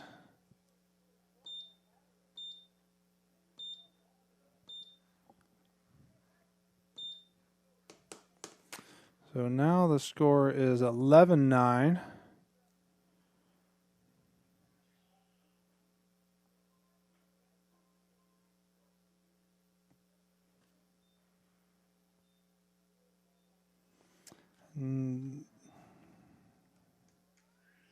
For some reason, I have lost the score on the screen, so I don't know what's here.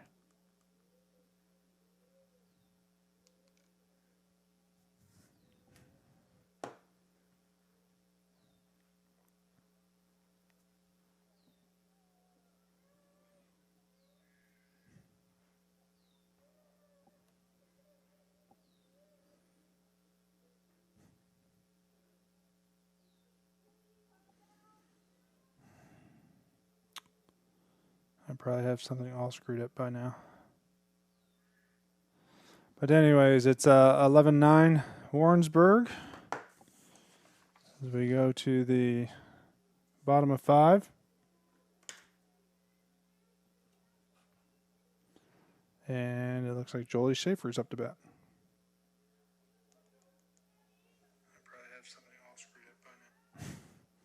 I'm checking the so I got audio, checking the video quality on my phone, but it's working.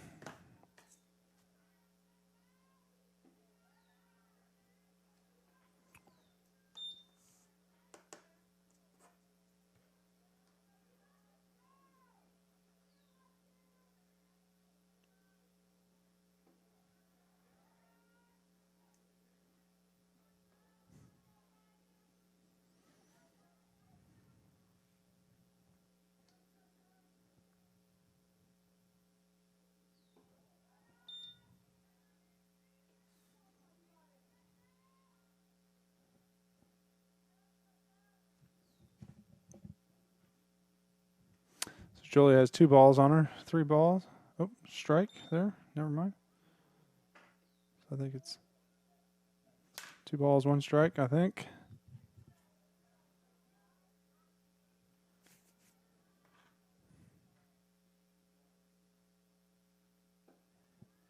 Ball. Oh, that's ball 4. Missed one there, so.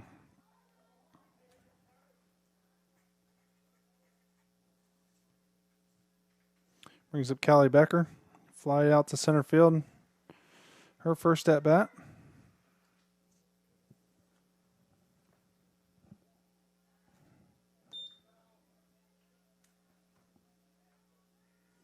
Just takes ball 1.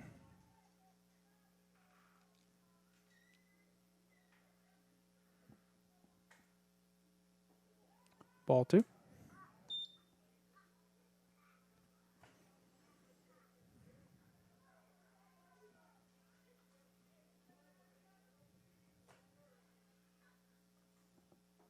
Swing and miss for strike 1. Check on Jolie down at first. She's safe.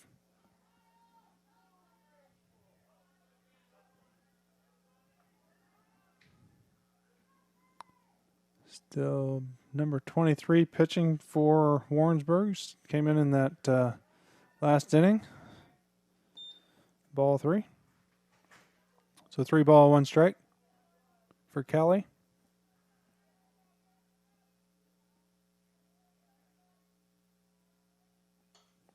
Fouls one into past the netting, just over the fence. So takes it to a full count.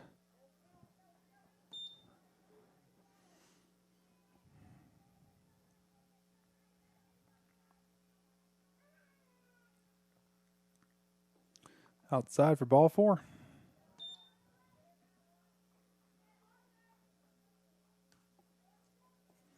So 2 walks to lead off the 5th. Brings up Molly Besser. Kind of had the error where she was slapping and kind of stepped out of the box as she made contact. So see what she does here. Just still looking to slap. Takes ball 1. Catcher runs out and checks on Jolie as she retreats back to second base. Ball comes back in.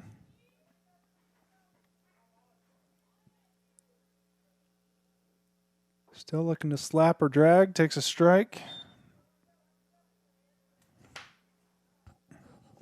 So 1 ball, 1 strike here for Molly. No outs here. Runners on first and second with Jolie at second, Callie at first, both with walks.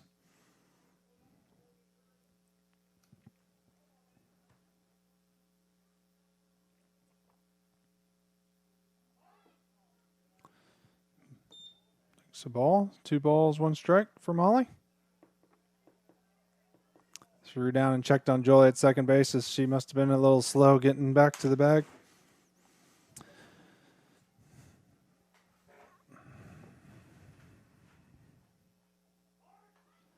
But fouls it off.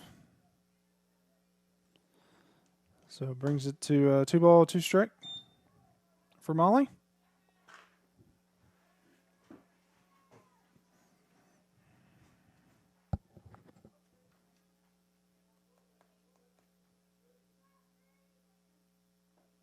High for ball 3, full count.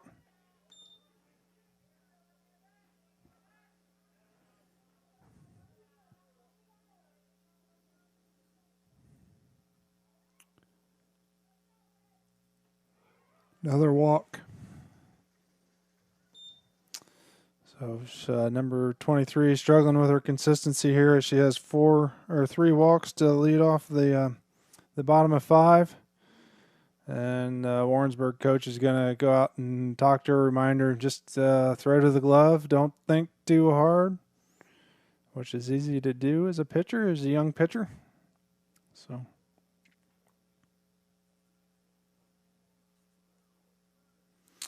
brings up Claire Gee as the next batter for the Mount Zion Lady Braves.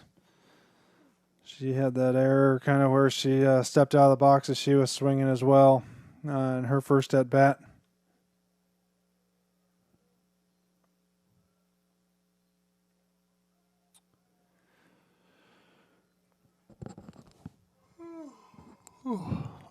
It's been a long night, long day here for in Mount Zion. 23 still in the circle.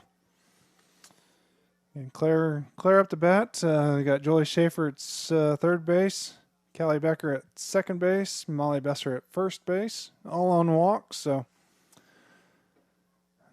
high brings the next pitch in high. Ball 1 for Claire.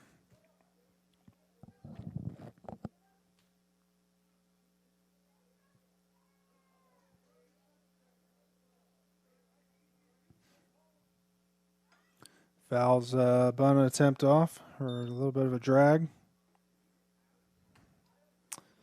Wasn't really moving, but got it on the ground. Just didn't quite get it and get enough of it to get it to the third baseman for Warrensburg.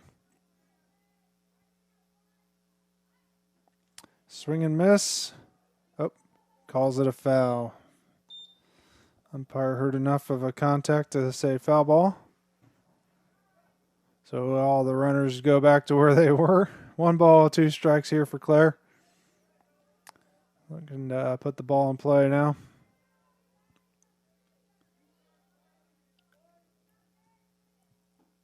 High. Evens the count, 2 balls, 2 strikes.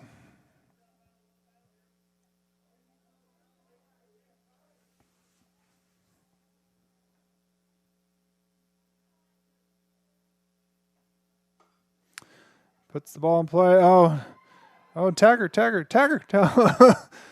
They got the step on the bag. There you go. That's the third out. So triple play for Warrensburg as we kind of ran ourselves into 2 outs. So yeah, there you go. So a pop out. 5.